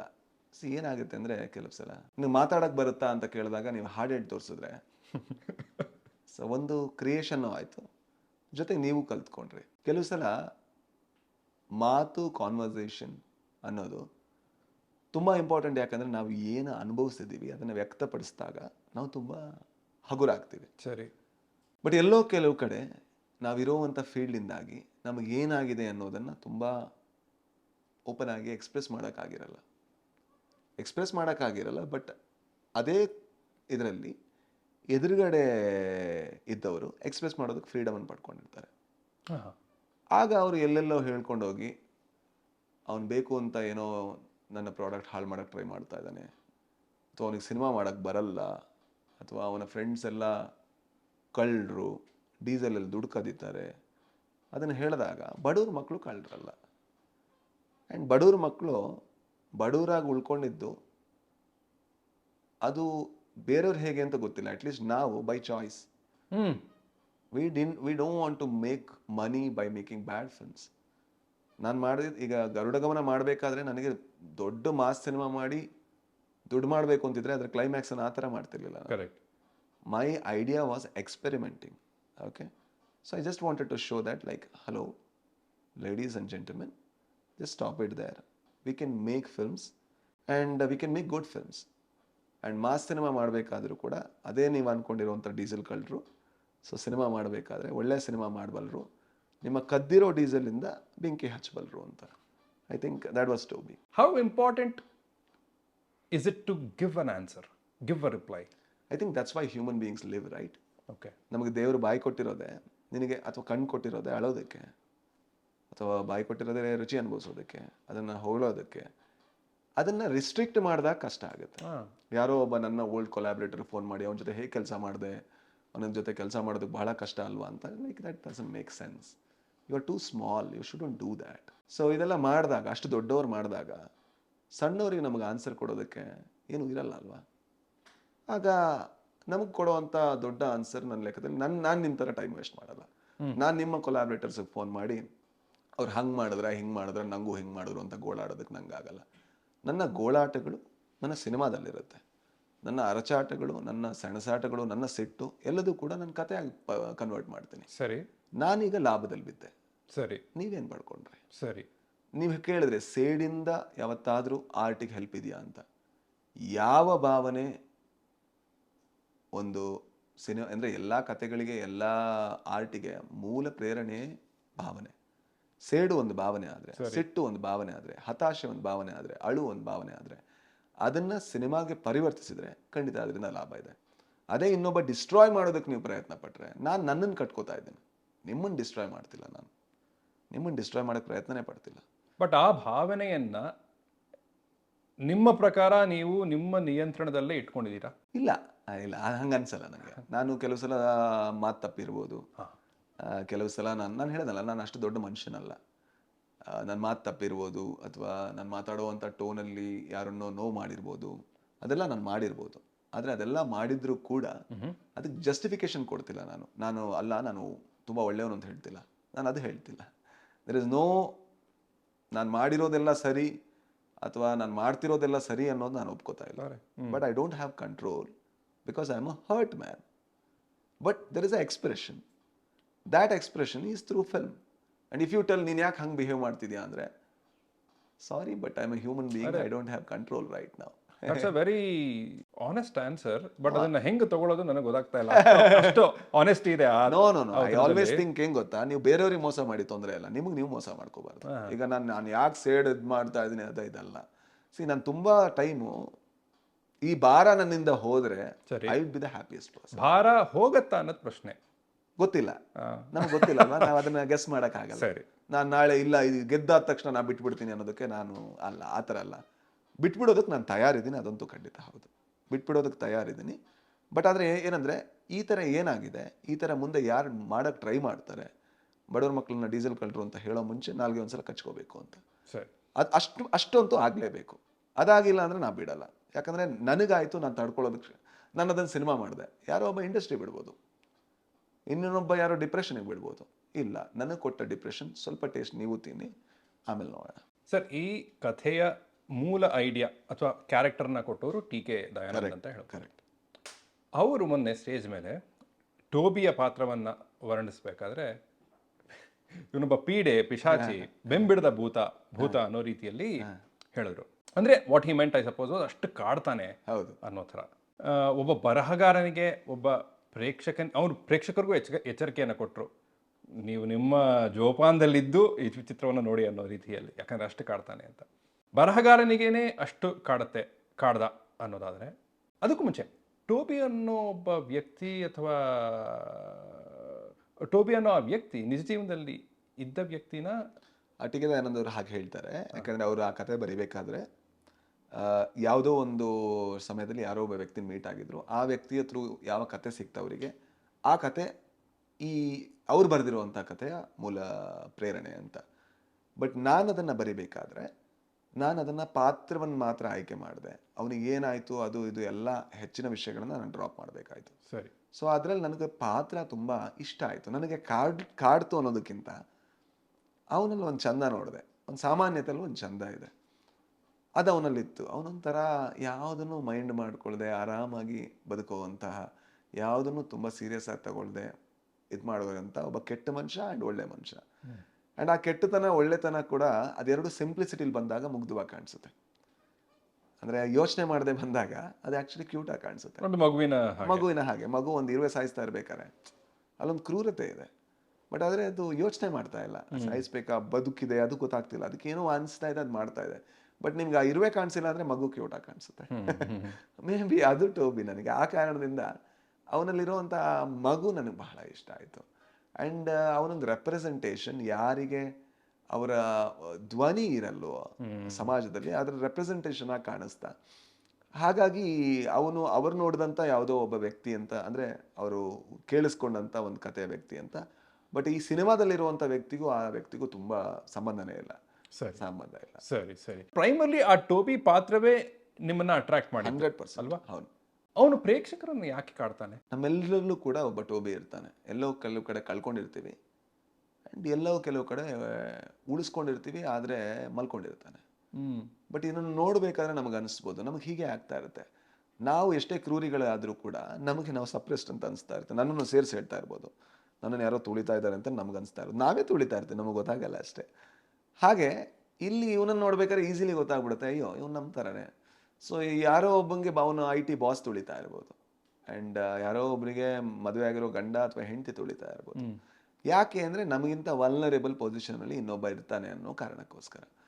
ಈ ಪಾತ್ರ ಕೂಡ ಅದರ ರೆಪ್ರೆಸೆಂಟೇಷನ್ ಆಗಿ ಕಾಣೋದ್ರಿಂದ ಅದು ಆಡಿಯನ್ಸ್ಗೆ ತುಂಬ ಹತ್ತಿರ ಆಗುತ್ತೆ. ಎಲ್ಲೋ ಒಂದು ಕಡೆ ಅವರ ರೆಪ್ರೆಸೆಂಟೇಷನ್ ಅಂತ ಅನ್ಸುತ್ತೆ. ಈಗ ದಯಾನಂದ್ ಅವರು ಒಂದು ಮೂಲ ಕಥೆಯನ್ನು ಅಥವಾ ಮೂಲ ಐಡಿಯಾನ ನಿಮ್ಗೆ ಏನು ಕೊಟ್ಟರು, ನೀವೇನು ಹೇಳಿದ್ರಿ ಅಂದರೆ ಮುಂಚೆ ಅದನ್ನು ನೀವು ಅದಕ್ಕೊಂದು ಸಿನಿಮಾ ರೂಪವನ್ನು ಕೊಟ್ರಿ ಅಂತ. ಹೌದು. ಆ ಪ್ರಕ್ರಿಯೆ ಬಗ್ಗೆ ಹೇಳಿ. ಸಿನಿಮಾ ಆಗಿ ಇದು ಬದಲಾಗಬೇಕಾದ್ರೆ ಅವರು ಬರೆದಂಥ ಕತೆ 8 ಪೇಜೋ 6 ಪೇಜೋ ಏನಾಯಿತು, ಅದರಲ್ಲಿ ಅವನು ಎಲ್ಲಿಗೆ ಹೋಗ್ತಾನೆ ಏನಾಗ್ತಾನೆ ಅನ್ನೋದು ನನಗೆ ಅದು ಸಿನಿಮಾ ಆಗಿ ಅವನು ಎಷ್ಟು ಇಷ್ಟ ಆಗಿದ್ನೋ ಅದಕ್ಕೆ ಆ ಎಂಡ್ ನನಗೆ ಜಸ್ಟಿಫೈಡ್ ಅಂತ ಅನಿಸಿಲ್ಲ, ಸಿನಿಮಾ ಆಗಿ ಮಾತ್ರ. ಸರಿ. ಹಾಗಾಗಿ ನಾನು ಅಂದ್ಕೊಂಡೆ ಇದೆಲ್ಲ ಚೆನ್ನಾಗಿದೆ, ಈ ಪಾತ್ರ ಇವನನ್ನು ಎಲ್ಲಿ ಹಾಕಿದ್ದಾರೆ ಇದೆಲ್ಲ ಚೆನ್ನಾಗಿದೆ, ಬಟ್ ಈ ಥರದ ಪಾತ್ರ ಎಲ್ಲ ಸಮೂಹಕ್ಕೆ ಅಥವಾ ಮಾಸ್ ಅಂತ ವರ್ಡ್ ಕರಿಬೋದಾದರೆ ದಾಟುವಂಥವನಾದರೆ ಅದು ಹೇಗೆ ಕಾಣಿಸ್ಬೋದು ಅನ್ನೋದು ನಂಗೆ ತುಂಬ ಇಂಟ್ರೆಸ್ಟಿಂಗ್ ಆಗಿ ಕಾಣಿಸ್ತು. ಅಂದರೆ ಅವನು ಸಾಮಾನ್ಯ, ಅವನೇನು ನಾವು ಈ ಕನ್ಸಲ್ಲಿ ನೋಡೋವಂಥ ಬಟ್ಟೆ ಹಾಕಲ್ಲ, ಕನ್ಸಲ್ಲಿ ನೋಡೋ ಹೀರೋನ್ಗಳ ಜೊತೆ ಡ್ಯಾನ್ಸ್ ಮಾಡಲ್ಲ, ಅವನೇನು ಮಾಡಲ್ಲ. ಅವನು ನಮಗಿಂತ ಆ್ಯಕ್ಚುಲಿ ಕೆಲವು ಕಡೆ ನೋಡಿದ್ರೆ ತುಂಬ ಕೆಳಗೆಲ್ಲೋ ಇದ್ದಾನೆ ಅಂತ ಅನಿಸುತ್ತೆ ನಾವು ಹೈರಾರ್ಕಿ ನೋಡೋದಾದ್ರೆ. ಅಂಥವನಿಗೆ ನಾವು ಚೇರ್ ಮಾಡ್ಬೋದಾ, ಅಂಥವನಿಗೆ ನಾವು ವಿಸಿಲ್ ಹೊಡಿಬೋದಾ, ಅಂಥವ್ನು ನಮ್ಗೆ ಹತ್ರ ಆಗ್ಬೋದಾ, ಅಂಥವನ ಜೊತೆ ರೂಟ್ ಮಾಡ್ಕೋಬೋದಾ? ಐ ಥಿಂಕ್ ಸಿನಿಮಾದ ದೊಡ್ಡ ಪಾಸಿಬಿಲಿಟಿಯೇ ನಾವು ಯಾವತ್ತೂ ಕೂಡ ಮನೆ ಒಳಗೆ ಸೇರಿಸದಿರೋ ಪಾತ್ರದ ಜೊತೆ ಅದನ್ನು ಹೃದಯದೊಳಗೆ ಸೇರಿಸ್ಕೊಳ್ಳೋದು. ಅದು ಸಿನಿಮಾ ದೊಡ್ಡ ಸಾಧ್ಯತೆ. ಅದಾದಮೇಲೆ ಮೇ ಬಿ ನಾವು ಮನೆಯೊಳಗೆ ಸೇರಿಸ್ಬೋದು ಅವನು. ಆ ಕಾರಣದಿಂದ ಟೋಬಿ ನನಗೆ ಈ ಕಥೆಯಿಂದ ಇದಾಗಿ ಬದಲಾಗಬೇಕಾದ್ರೆ, ನನಗೆ ಸಿನಿಮಾಗೆ ಬದಲಾಗಬೇಕಾದ್ರೆ ನನಗಾಗಿದ್ದು ಅದು. ಅಂದರೆ ನನಗಿದ್ದಂಥ ವಿಷಯಗಳದು. ಅವನು ಒಳ್ಳೆಯವನು ಅನಿಸ್ಬೇಕು, ಆದರೆ ಒಳ್ಳೆತನ ಇರಬಾರ್ದು. ಅಂದರೆ ಬೇಕು ಅಂತ ಹೀರೋ ಯಾರಿಗೋ ಹೆಲ್ಪ್ ಮಾಡ್ತಾ ಇರ್ತಾನೆ, ಬೇಕು ಅಂತ ಏನೋ ಮಾಡ್ತಾ ಇರ್ತಾನೆ, ಯಾವುದೇ ದೋಷಗಳೆಲ್ಲ ಇರಲ್ಲ, ತುಂಬ ಒಳ್ಳೆಯವನು, ದುಡ್ಡು ಕದಿಯಲ್ಲ. ಇದ್ರಲ್ಲಿ ಹಂಗಲ್ಲ. ಅಲ್ಲಿ ಎಲ್ಲೋ ದುಡ್ಡು ಕದೀತಾ ಇರ್ತಾನೆ, ಎಲ್ಲೋ ಒಂದು ಕಡೆ ಮೀನು ಹಿಡ್ಕೊಂಡ್ಬರ್ತಾ ಇರ್ತಾನೆ, ಎಲ್ಲೋ ಒಂದು ಕಡೆ ಎಲ್ಲೋ ಪಂಚೆ ಬಿಟ್ಟು ಡ್ಯಾನ್ಸ್ ಮಾಡ್ತಿರ್ತಾನೆ. ಇದು ಯಾವುದು ನೀವು ಮಾಡಿದ್ರೆ ಅವ್ನು ನಿಮ್ಮ ಫ್ರೆಂಡ್ ಅಂತ ಕರ್ಕೊಳ್ಳಲ್ಲ, ಬಟ್ ಇಲ್ಲಿ ವಿಸಿಲ್ ಹೊಡಿಬೇಕು ಅವನಿಗೆ. ಕರೆಕ್ಟ್. ಎಲ್ಲೋ ಒಂದು ಕಡೆ ಅವ್ನ ಫ್ರೆಂಡ್ ಆಗಿ 2.5 ಗಂಟೆ ನೀವು ಅವನ ಜೊತೆ ಕೂತ್ಕೋಬೇಕು. ಅದು ಬದಲು ಮಾಡಬೇಕಾದ್ರೆ ನನಗೆ ಅವನ್ನ ಒಳ್ಳೆಯವನಾಗಿ ತೋರಿಸೋದಷ್ಟೇ ಇಂಪಾರ್ಟೆಂಟ್ ಆಗಿರಲಿಲ್ಲ, ಅವನನ್ನು ಹೀರೋ ಥರ ತೋರಿಸೋದು ಇಂಪಾರ್ಟೆಂಟ್ ಆಗಿತ್ತು. ಅದಕ್ಕೆ ಹಲವಾರು ಬದಲಾವಣೆಗಳಾಯಿತು, ಬೇರೆ ಬೇರೆ ಪಾತ್ರಗಳು ಬಂತು. ಸಂಯುಕ್ತ ಅವ್ರ ಪಾತ್ರ ಅದರಲ್ಲಿ ಇರಲಿಲ್ಲ, ಗೋಪಾಲ್ ಕೃಷ್ಣ ದೇಶಪಾಂಡೆ ಅವ್ರ ಪಾತ್ರ ಇರಲಿಲ್ಲ, ತುಂಬ ಪಾತ್ರಗಳೇ ಇರಲಿಲ್ಲ. ಸಂಪತ್ ಪೊಲೀಸ್ ಅವ್ರ ಪಾತ್ರ ಇರಲಿಲ್ಲ, ಕಾನ್ಸ್ಟೇಬಲ್ ಪಾತ್ರ ಇರಲಿಲ್ಲ, ಅಥವಾ ಆ ಡೈಲಾಗ್ ಹೇಳ್ತಾಳಲ್ವ ತಣ್ಣಗಾದ್ರೆ ಸೌದೆಗೆ ಅಂತ ಶಾಲಿನಿ ಅನ್ನುವಂಥ ಪಾತ್ರ, ಆ ಪಾತ್ರಗಳೆಲ್ಲ ಇರಲೇ ಇಲ್ಲ ಅದರಲ್ಲಿ. ಆ ಎಲ್ಲ ಪಾತ್ರಗಳು ಬಂದಾಗ ಟೋಬಿ ಆದ. ಸರಿ ಸರಿ ಸರಿ. ಇದರಲ್ಲಿ ನಿಮಗೆ ನೀವು ಹೇಳಿದ ಹಾಗೆ 2 ಪಾತ್ರಗಳು ಮಾತ್ರ ನೀವು ತಗೊಂಡ್ರಿ. 3 ಆಲ್ಮೋಸ್ಟ್ 3 ಪಾತ್ರಗಳನ್ನು ದಯಾನಂದ್ ಅವರ ಕಥೆಯಿಂದ. ಬಾಕಿ ಪಾತ್ರಗಳನ್ನ ನೀವು ಯೋಚಿಸುವಾಗ, ಪಾತ್ರಗಳನ್ನು ಯೋಚಿಸ್ತಿರೋ ಇಲ್ವೋ ಗೊತ್ತಿಲ್ಲ, ಪ್ರಾಯಶಃ ಅವನ ಜೀವನವನ್ನು ಯೋಚಿಸ್ತೀರಾ? ಅವನ ಅಂದರೆ ಫಾರ್ ಇನ್ಸ್ಟೆನ್ಸ್ ಆ ಕಥೆಯಿಂದ ಏನು ಬಂತು, ಬಟ್ ಆ ಕಥೆಯಲ್ಲಿದ್ದ ಅಂತ್ಯ ನಿಮಗೆ ಸಿನಿಮಾಕ್ಕದು ಸರಿ ಹೋಗಲ್ಲ ಅಂತ ಅನ್ನಿಸ್ತು. ಸೊ ಸ್ವಲ್ಪ ಬೇರೆ ಅಡಿಷನಲ್ ಲೇಯರ್ಸ್ನ ಹಾಕಬೇಕಾಗುತ್ತೆ. ಆ ಅಡಿಷನಲ್ ಲೇಯರ್ಸ್ನ ಹಾಕೋದು ಹೇಗೆ? ಇವನ ಜೀವನವನ್ನ, ಅಂದರೆ ಇವನು ಬೆಳಗ್ಗೆ ಎದ್ದು ಏನು ಮಾಡ್ತಾನೆ, ಇವನು ಯಾರ್ಯಾರ ಜೊತೆ ಸಂಪರ್ಕ ಮಾಡ್ತಾನೆ ಅಂತ ಯೋಚನೆ ಮಾಡ್ತಾ ಪತ್ರಗಳು ಬರ್ತವೆ. ಈಗ ನಿಮ್ ಸಿಂಪಲ್, ಈಗ ಇಲ್ಲೊಂದು ಕಾಲೋನಿ ಇದೆ ಅಂತ ಅನ್ಕೊಳ್ಳಿ. ಆ ಕಾಲೋನಿ ಸ್ಲಮ್ಮಲ್ಲಿದೆ. ಅಲ್ಲೊಬ್ಬ ಪಾತ್ರ ಇದ್ದಾನೆ, ಅವನ ಹೆಸರು ಟೋಬಿ ಅಂತ. ಅವನು ಟೈರ್ ಪಂಚರ್ ಅಂಗಡಿಯಲ್ಲಿ ಕೆಲಸ ಮಾಡ್ತಾನೆ. ಇವನ್ ಫ್ರೆಂಡ್ ಯಾರು ಇರ್ಬೋದು ನಿಮ್ಮ ಲೆಕ್ಕದಲ್ಲಿ? ಸರಿ. ಅವ್ನು ಯೋಚನೆ ಮಾಡಿದ ತಕ್ಷಣ ಫ್ರೆಂಡ್ ಸಿಕ್ಬಿಡ್ತಾನೆ, ಆರಾಮ್ಸೆ ಸಿಕ್ಬಿಡ್ತಾನೆ. ಅವನು ಯಾರೋ ಕೋಳಿ ಅಂಗಡಿಯಲ್ಲಿ ಕ್ಲೀನ್ ಮಾಡೋನಿರ್ಬೋದು, ಯಾಕಂದರೆ ಅವರ ವರ್ಗ ಸೇಮ್ ಇರುತ್ತೆ, ಅವ್ರು ಮಾತಾಡೋ ರೀತಿ ಸೇಮ್ ಇರುತ್ತೆ, ಭಾಷೆ ಬಹಳ ಬೇಗ ಕನೆಕ್ಟ್ ಆಗುತ್ತೆ ಅವರಿಗೆ. ಇದು ನಿಮಗೆ ಗೊತ್ತಾದ ತಕ್ಷಣ, ಯಾರು ಎಲ್ಲಿದ್ದಾನೆ ಅಂತ ಗೊತ್ತಾದ ತಕ್ಷಣ ಅವ್ರ ಸುತ್ತಮುತ್ತ ಯಾರು ಇರಬಹುದು ಅನ್ನೋದು ಯಾರ್ಯಾರನ್ನು ಇಷ್ಟಪಡ್ಬೋದು. ಈಗ ನೀವು ಇಲ್ಲಿ ಯಾವುದೋ ಒಂದು ಮಾರ್ಕೆಟಿಗೆ ಹೋದರೆ ಒಬ್ಳು ತರಕಾರಿ ಮಾರೋಳಿಗೆ ಅಲ್ಲಿ ಯಾರು ಎದುರುಗಡೆ ಟೀ ಶರ್ಟ್ ಮಾರೋನ ಮೇಲೆ ಲವ್ ಆಗ್ಬೋದು. It's a beautiful thing. ನಿಮ್ಗೆ ತರಕಾರಿ ಮಾರೋಳು ಒಂದ್ಸಲ ಅರ್ಥ ಆಗಿ ಅವಳ ಪ್ರಪಂಚ ಅರ್ಥ ಆದಾಗ ಟೀ ಶರ್ಟ್ ಮಾರೋನು ಜಾಸ್ತಿ ಟೈಮ್ ತಗೊಳ್ಳಲ್ಲ, ಅವ್ನು ಸಿಗ್ತಾನೆ. ಎಲ್ಲದೂ ಕೂಡ ಮೂಲ ಕ್ಯಾರೆಕ್ಟರ್ನ ಪ್ಲಸ್ ಆರ್ ಮೈನಸ್ ಅಂತ ನಾನು ಹೇಳ್ತೀನಿ, ಅಲ್ಲೇ ಇರುತ್ತೆ. ಯಾಕಂದರೆ ನಾವು ನಮ್ಮ ಥರದವ್ರನ್ನೇ ನಮ್ಮ ಜೀವನಕ್ಕೆ ಸೇರಿಸ್ಕೊಂಡು ಬರ್ತೀವಿ. ಯಾಕಂದರೆ ನಮ್ಮ ಥರದವ್ರು ಅಲ್ಲದೆ ಇರಬೇಕಾದ್ರೆ ನಾವೊಂದು ದೂಡ್ತೀವಿ, ಇಲ್ಲ ಜಗಳ ಆಡ್ತೀವಿ, ಎರಡರಲ್ಲೂ ಒಂದಾಗುತ್ತೆ. ಬಟ್ ಆ್ಯಕ್ಚುಲಿ ಎಷ್ಟೋ ಸಲ ಜಗಳ ಆಡೋದು ಕೂಡ ನಾವು ನಮ್ಮ ಥರದವ್ರ ಜೊತೆನೆ. ಇದ್ರಲ್ಲಿ ನಿಜವಾಗ್ಲೂ ಒಂದು ಪಂಚರ್ ಅಂಗಡಿ ಅವನ ಅಲ್ಲ. ಉದಾಹರಣೆಗೆ ಫಾರ್ ಎಕ್ಸಾಂಪಲ್ ತುಂಬಾ ಚೆನ್ನಾಗಿ ಯಾಕೆ ಆಗ್ತಾ ಇದೆ ಅಂದ್ರೆ, ತುಂಬಾ ಚೆನ್ನಾಗಿ ಹೇಳಿದ್ರೆ ಪಕ್ಕದ ಕೋಳಿ ಅಂಗಡಿಯವನು ಇದಾಗಬಹುದು ಅಂತ. ಬಟ್ ಈ ಪಂಚರ್ ಅಂಗಡಿಯನ್ನ ಕೋಳಿ ಅಂಗಡಿಯನ್ನ 2 ರಾಜ್ ಅವ್ರು ನೋಡಿದಾರ. ಅವರ ಜೀವನದ ಬಗ್ಗೆ ಗೊತ್ತಿದೆಯಾ? 100% ಗೊತ್ತಿದೆ. ನಾನೇ ಆ್ಯಕ್ಚುಲಿ ಕ್ಯಾಟ್ರಿಂಗಲ್ಲಿ ಕೆಲಸ ಮಾಡ್ತಾ ಇದ್ದೆ, ವೆಯ್ಟರಾಗಿ ಕೆಲಸ ಮಾಡ್ತಾ ಇದ್ದೆ, ಸೆಕ್ಯೂರಿಟಿ ಗಾರ್ಡಾಗಿ ಕೆಲಸ ಮಾಡ್ತಾ ಇದ್ದೆ. ಕರೆಕ್ಟ್. ಆ್ಯಂಡ್ ಈ ಕಾರಣದಿಂದಾಗಿ ನಾನು ಹತ್ತಿರದಿಂದ ನೋಡಿದ್ದೀನಿ. ಅಂದರೆ ನಾನು ಆ ವರ್ಗದಿಂದ ಬಂದ ಕಾರಣದಿಂದ ಇಲ್ಲ. ಈಗ ನನ್ನ ತಾಯಿ ಆ್ಯಕ್ಚುಲಿ ಒಂದು ಕಂಪ್ನಿಲಿ ಕ್ಲೀನರಾಗಿ ಕೆಲಸ ಮಾಡ್ತಾಯಿದ್ರು. ಹಾಗಾದರೆ ಕ್ಲೀನರ್ಗಳ ಲೈಫನ್ನು ಬರಿಬೇಕಾದ್ರೆ ಏನು ಹೊರಗಡೆ ಹೋಗಬೇಕು ಅಂತಿಲ್ಲ. ತಾಯಿ ಆ ಕೆಲಸ ಮಾಡಿದ್ದಾರೆ. ಬೇಕರಿಯಲ್ಲಿ ನಮ್ಮಪ್ಪ ಕೆಲಸ ಮಾಡ್ತಾಯಿದ್ರು ವರ್ಕರ್ ಆಗಿ. ಸೊ ವರ್ಕರ್ಗಳ ಬಗ್ಗೆ ನಾನೇನು ರಿಸರ್ಚ್ ಮಾಡಬೇಕು ಅಂತಿಲ್ಲ, ಆ ಫ್ಯಾಮಿಲಿಯಿಂದ ಬಂದು ನಾನು. ಆ ಕಾರಣದಿಂದ ಐ ಥಿಂಕ್ ಆ್ಯಂಡ್ ನಾನು ಕೆಲಸ ಮಾಡ್ತಿದ್ದ ಜಾಗ ಇಂಡಸ್ಟ್ರಿಯಲ್ ಏರಿಯಾ, ಅದ್ರ ಪಕ್ಕನೇ ನಮ್ಮ ಮನೆ ಇತ್ತು. ಸೊ ನಮ್ಮಲ್ಲಿ ಎಲ್ಲರೂ ಕೂಡ 3,500-4,000 ಸಂತೃಪ್ತರಾಗಿದ್ದಂಥ ಟೈಮ್ ಅದು. ಪ್ರತಿ ದಿವಸ ಬೆಳಿಗ್ಗೆ ಎದ್ದು ಕಂಪ್ನಿಗೆ ಹೋಗಬೇಕು ಬರಬೇಕು. ಸಂಡೇ ಬಹಳ ಹಬ್ಬ ಅಲ್ಲಿ. ಸಂಡೇ ಅಲ್ಲಿರುವಂಥ ಮಾರ್ಕೆಟ್ಗಳು ಬೇರೆ, ಅಲ್ಲಿರುವಂಥ ಬೇರೆ ಯಾರಿಗೂ ಅರ್ಥ ಆಗೋಕ್ಕೆ ಚಾನ್ಸೇ ಇಲ್ಲ ಅದು. ಬಟ್ ಇಂಡಸ್ಟ್ರಿಯಲ್ ಏರಿಯಾ ಪಕ್ಕ ಇದ್ದವ್ರಿಗೆ ಮಾತ್ರ ದುಡ್ತಾ ಸುತ್ತಮುತ್ತ ಇರೋ. ಹಾಗಂತ ಮೇಸ್ತ್ರಿ ಕೆಲಸಕ್ಕೆ ಹೋಗೋರಿದ್ರು, ಅವರು ಅವ್ರ ಫ್ರೆಂಡು ಅವ್ರ ಕಡೆ ತುಂಬ ಜನ ಟೋಬಿಗಳನ್ನು ನಾನು ನೋಡಿದ್ದೀನಿ. ಸರಿ. ಇಲ್ಲಿವರೆಗೂ ಇದು ಆಲ್ಮೋಸ್ಟ್ ನಿಮ್ಮ ಚಿತ್ರವೇ, ನಿಮ್ಮದೇ ಕಥೆ. ಆದ್ದರಿಂದ ನೀವು ಬರೆದ ಕಥೆ. ಆದ್ದರಿಂದ ನಿಮ್ಮ 3 ಚಿತ್ರಗಳಲ್ಲಿ ನಿಮಗೆ ಗೊತ್ತಿಲ್ಲದ ಒಂದು ಪಾತ್ರವನ್ನು ತಂದಿದ್ದೀರಾ? ನಿಮಗೆ ಪರಿಚಯವಿಲ್ಲದ ಯಾರಾದರೂ ಪಾತ್ರವನ್ನು ತಂದಿದ್ದೀನಿ. ಬಟ್ ಆದರೆ ತರಬೇಕಾದ್ರೆ ಎಲ್ಲೋ ಒಂದು ಕಡೆ ನಮಗೇನು ಅವ್ರ ಬಗ್ಗೆ ಗೊತ್ತು ಅನ್ನೋ ಸಣ್ಣ ಅಸಂಪ್ಷನ್ ಬಂದ್ಬಿಡುತ್ತೆ. ಸರಿ. ತಂದಿದ್ದೀನಿ. ಇದರಲ್ಲೂ ಕೂಡ ಈಗ ಸಾವಿತ್ರಿ ಅನ್ನುವಂಥ ಪಾತ್ರನ ನೋಡಿದ್ದೀನಿ, ಕೆಲವರನ್ನು ನೋಡಿದ್ದೀನಿ. ಆ ಥರ ಸಂಯುಕ್ತ ಅವರ ಪಾತ್ರ. ಸೊ ಆ ಪಾತ್ರನ ನೋಡಿದ್ದೀನಿ ದೂರದಿಂದ, ಬಟ್ ಹತ್ತಿರದಿಂದ ಹೋಗೋಕ್ಕಾಗಿಲ್ಲ ಆ ಪಾತ್ರಕ್ಕೆ. ಅದು ಬೇರೆ ಬೇರೆ ಕಾರಣದಿಂದ. ನನಗಿದ್ದಂಥ ಏಜ್ ಇರ್ಬೋದು ಆ ಟೈಮಲ್ಲಿ, ಆ್ಯಂಡ್ ನನಗೂ ಅವ್ರಿಗೂ ಇದ್ದಂಥ ಯಾವುದೋ ಒಂದು ರೀತಿಯ ಡಿಫ್ರೆನ್ಸ್ ಇರ್ಬೋದು. ಅದರಿಂದ ಅವ್ರ ಬಗ್ಗೆ ಹತ್ತಿರ ಹೋಗೋಕ್ಕಾಗಿಲ್ಲ. ಬಟ್ ಆ ಸುತ್ತಮುತ್ತ ಮಾತುಗಳು ಏನೆಲ್ಲ ನಡೀತಾ ಇದೆ ಅದೆಲ್ಲ ಅದೆಲ್ಲೋ ಒಂದು ಕಡೆ ಅವ್ನು ತುಂಬ ರಿಚ್ ಇರ್ಬೋದು, ಬಟ್ ಅವನು ಕೂಡ ನಿಮ್ಮ ಕನ್ನಡಕದಿಂದ ಅವ್ನು ಕಾಣಿಸ್ತಾ ಇರ್ತಾನೆ. ಸೊ ಮೇ ಬಿ ಟೋಬಿ ಪ್ರಪಂಚ ಕಟ್ಟಬೇಕಾದ್ರೆ ಟೋಬಿಗೆ ಹೇಗೆ ಕಾಣಿಸ್ತಾರೆ ಅನ್ನೋದು ನಮಗೆ ಇಂಪಾರ್ಟೆಂಟ್ ಆದ ಕಾರಣದಿಂದ ಅವ್ನು ಅರ್ಥ ಆದ ತಕ್ಷಣ ಅವನಿಗೆ ಹೇಗೆ ಕಾಣಿಸ್ತಾನೆ ಅಂತ ಗೊತ್ತಾಗ್ಬಿಡುತ್ತೆ ನಮಗೆ. ಮೇ ಬಿ ಅದ್ರ ಸುತ್ತಮುತ್ತ ಪ್ರಪಂಚ ಕಟ್ತೀವಿ. ಕೆಲವಾರು ಕಡೆ ರೈಟರ್ ಆದ ಕಾರಣದಿಂದಾಗಿ ಒಂದು ವಿಷಯಗಳನ್ನು ನಾನು ಈಗ ನಾನು ನಂಬ್ತೀನಿ. ಏನಂದರೆ ಹೆಚ್ಚಿನ ಮನುಷ್ಯರು ನಂಬ್ತಾರನೆ ಅಥವಾ ಎಲ್ಲರೂ ನಂಬ್ತಾರನೆ ಅಂತ. ಹಾಗಾದ್ರೆ ನೀವು ಕೇಳ್ಬೋದು, ಯಾಕೆ ನೀವು ಯಾರೋ ಜೊತೆ ಜಗಳಕ್ಕೆ ನಿಂತಿದ್ದೀರಾ ಅಂತ. ಅಲ್ಲೂ ಕೂಡ ನಾನು ಒಬ್ಬ ಸಾಮಾನ್ಯ ಆದ ಕಾರಣದಿಂದ ಜಗಳಕ್ಕೆ ನಿಂತಿರೋದು ಬಿಟ್ಟರೆ ಅವ್ರು ಕಂಪ್ಲೀಟ್ಲಿ ಇಲ್ಲ, ಅವ್ರು ಮಾಡ್ತಿರೋದೆಲ್ಲ ತಪ್ಪು ಅಂತಲ್ಲ, ಮಾಡಬೇಡಿ ಅಂತಷ್ಟೇ ನನ್ನ ವಿಷಯ. ಬಟ್ ಅವರು ನನ್ನ ಥರನೇ ಅಂತ ನಾನು ನಂಬೋದು. ಅದೇ ರೀತಿ ಇಲ್ಲೂ ಕೂಡ ತುಂಬ ನೆಗೆಟಿವ್ ಪಾತ್ರಗಳು ಕೂಡ ನನ್ನ ಥರನೇ. ಯಾಕಂದರೆ ನನ್ನಲ್ಲಿ ನೆಗೆಟಿವ್ ಇದೆಯೇ, ಅದು ನಾವು ಹೇಳ್ಕೊಡಲ್ಲ ಅಷ್ಟೇ. ನಾವೆಲ್ಲೂ ಕೂಡ ಕೂತ್ಕೊಂಡು ಪಬ್ಲಿಕಲಿ ನನಗೆ ಈ ಥರದ ಥಾಟ್ಸ್ಗಳು ಬರುತ್ತೆ, ನನಗೆ ಯಾರಿಗೋ ಹೊಡಿಬೇಕು ಅನಿಸುತ್ತೆ, ನನಗೆ ಅವ್ರ ಸಿನಿಮಾ ಹಿಟ್ಟಾದರೆ ಹೊಟ್ಟೆ ಗಿಚ್ಚಾಗುತ್ತೆ ಅಂತ ನಾವೆಲ್ಲ ಹೇಳ್ಕೊಳ್ಳೋದ್ರೆ ನೀವು ನಾವು ಕೆಟ್ಟೋನ ಕಾಣಿಸ್ಬಿಡ್ತೀನಿ ಅಂತ ಭಯ. ಸೊ ನಿಮ್ಮ ಮಾರ್ಕ್ ನನಗೆ ಇಂಪಾರ್ಟೆಂಟ್ ಆಗುತ್ತಲ್ವ. ಹಾಗಾಗಿ ನನ್ನ ಸಿನಿಮಾದಲ್ಲಿ ಮೇ ಬಿ ನೆಗೆಟಿವ್ ಅಂದರೆ ಅವ್ನ ಪಾಪ ಅವ್ನು ಎಕ್ಸ್ಪ್ರೆಸ್ ಮಾಡೋಕ್ಕೆ ಭಯ ಪಡಲ್ಲ ನಂತರ. ಹಾಗಾಗಿ ಅವ್ನು ನೆಗೆಟಿವ್ ಆಗಿ ಕಾಣಿಸ್ತಾನೆ ಅಷ್ಟೇ. ಒಂದು ವಾದ ಇದೆ, ಅದನ್ನು ನಾನು ನನ್ನ ಕರೆಂಟ್ ಫೇಸ್ ಆಫ್ ಲೈಫಲ್ಲಿ ನಂಬ್ತೀನಿ. ಹೌದು, ಹೀಗೆ ಇದ್ಬಿಟ್ರೆ ಬೆಟ್ರು ಅಂತ. ಏನು ಅಂದ್ರೆ ಸಿನಿಮಾದಲ್ಲಿ ಒಳ್ಳೇದನ್ನ ಹೇಳಿ ಕಳಿಸಿ, ಸಂದೇಶವಾಗಲ್ಲ, ಒಂದು ಹ್ಯಾಪಿ ಎಂಡಿಂಗ್ ಇರಲಿ ಅನ್ನೋ ಥರದ್ದು. ಅಂದ್ರೆ ನಾನು ಕಾಲೇಜಿಗೆ ಹೋಗುವಾಗ ಸ್ವಲ್ಪ ಹ್ಯಾಪಿ ಎಂಡಿಂಗ್ ಇಲ್ದಿರೋ ಚಿತ್ರಗಳನ್ನ ಇಷ್ಟಪಡ್ತಿದ್ದೆ, ಅದೇ ಗುಂಗಲ್ಲಿ ಸುಮಾರು ದಿನ ಇರೋಕೆ. ಅದೆಲ್ಲ ಇತ್ತೀಚೆಗೆ ಇಲ್ಲ, ಒಂದು ನೀನು ಫಿಲ್ಮ್ ಪೂರ್ತಿ ಏನಾದರೂ ತೋರಿಸು, ಕಡೆಯಲ್ಲಿ ಒಂದು ಹ್ಯಾಪಿ ಎಂಡಿಂಗ್ ಕೊಟ್ಬಿಡು ಅನ್ನೋ ಥರ.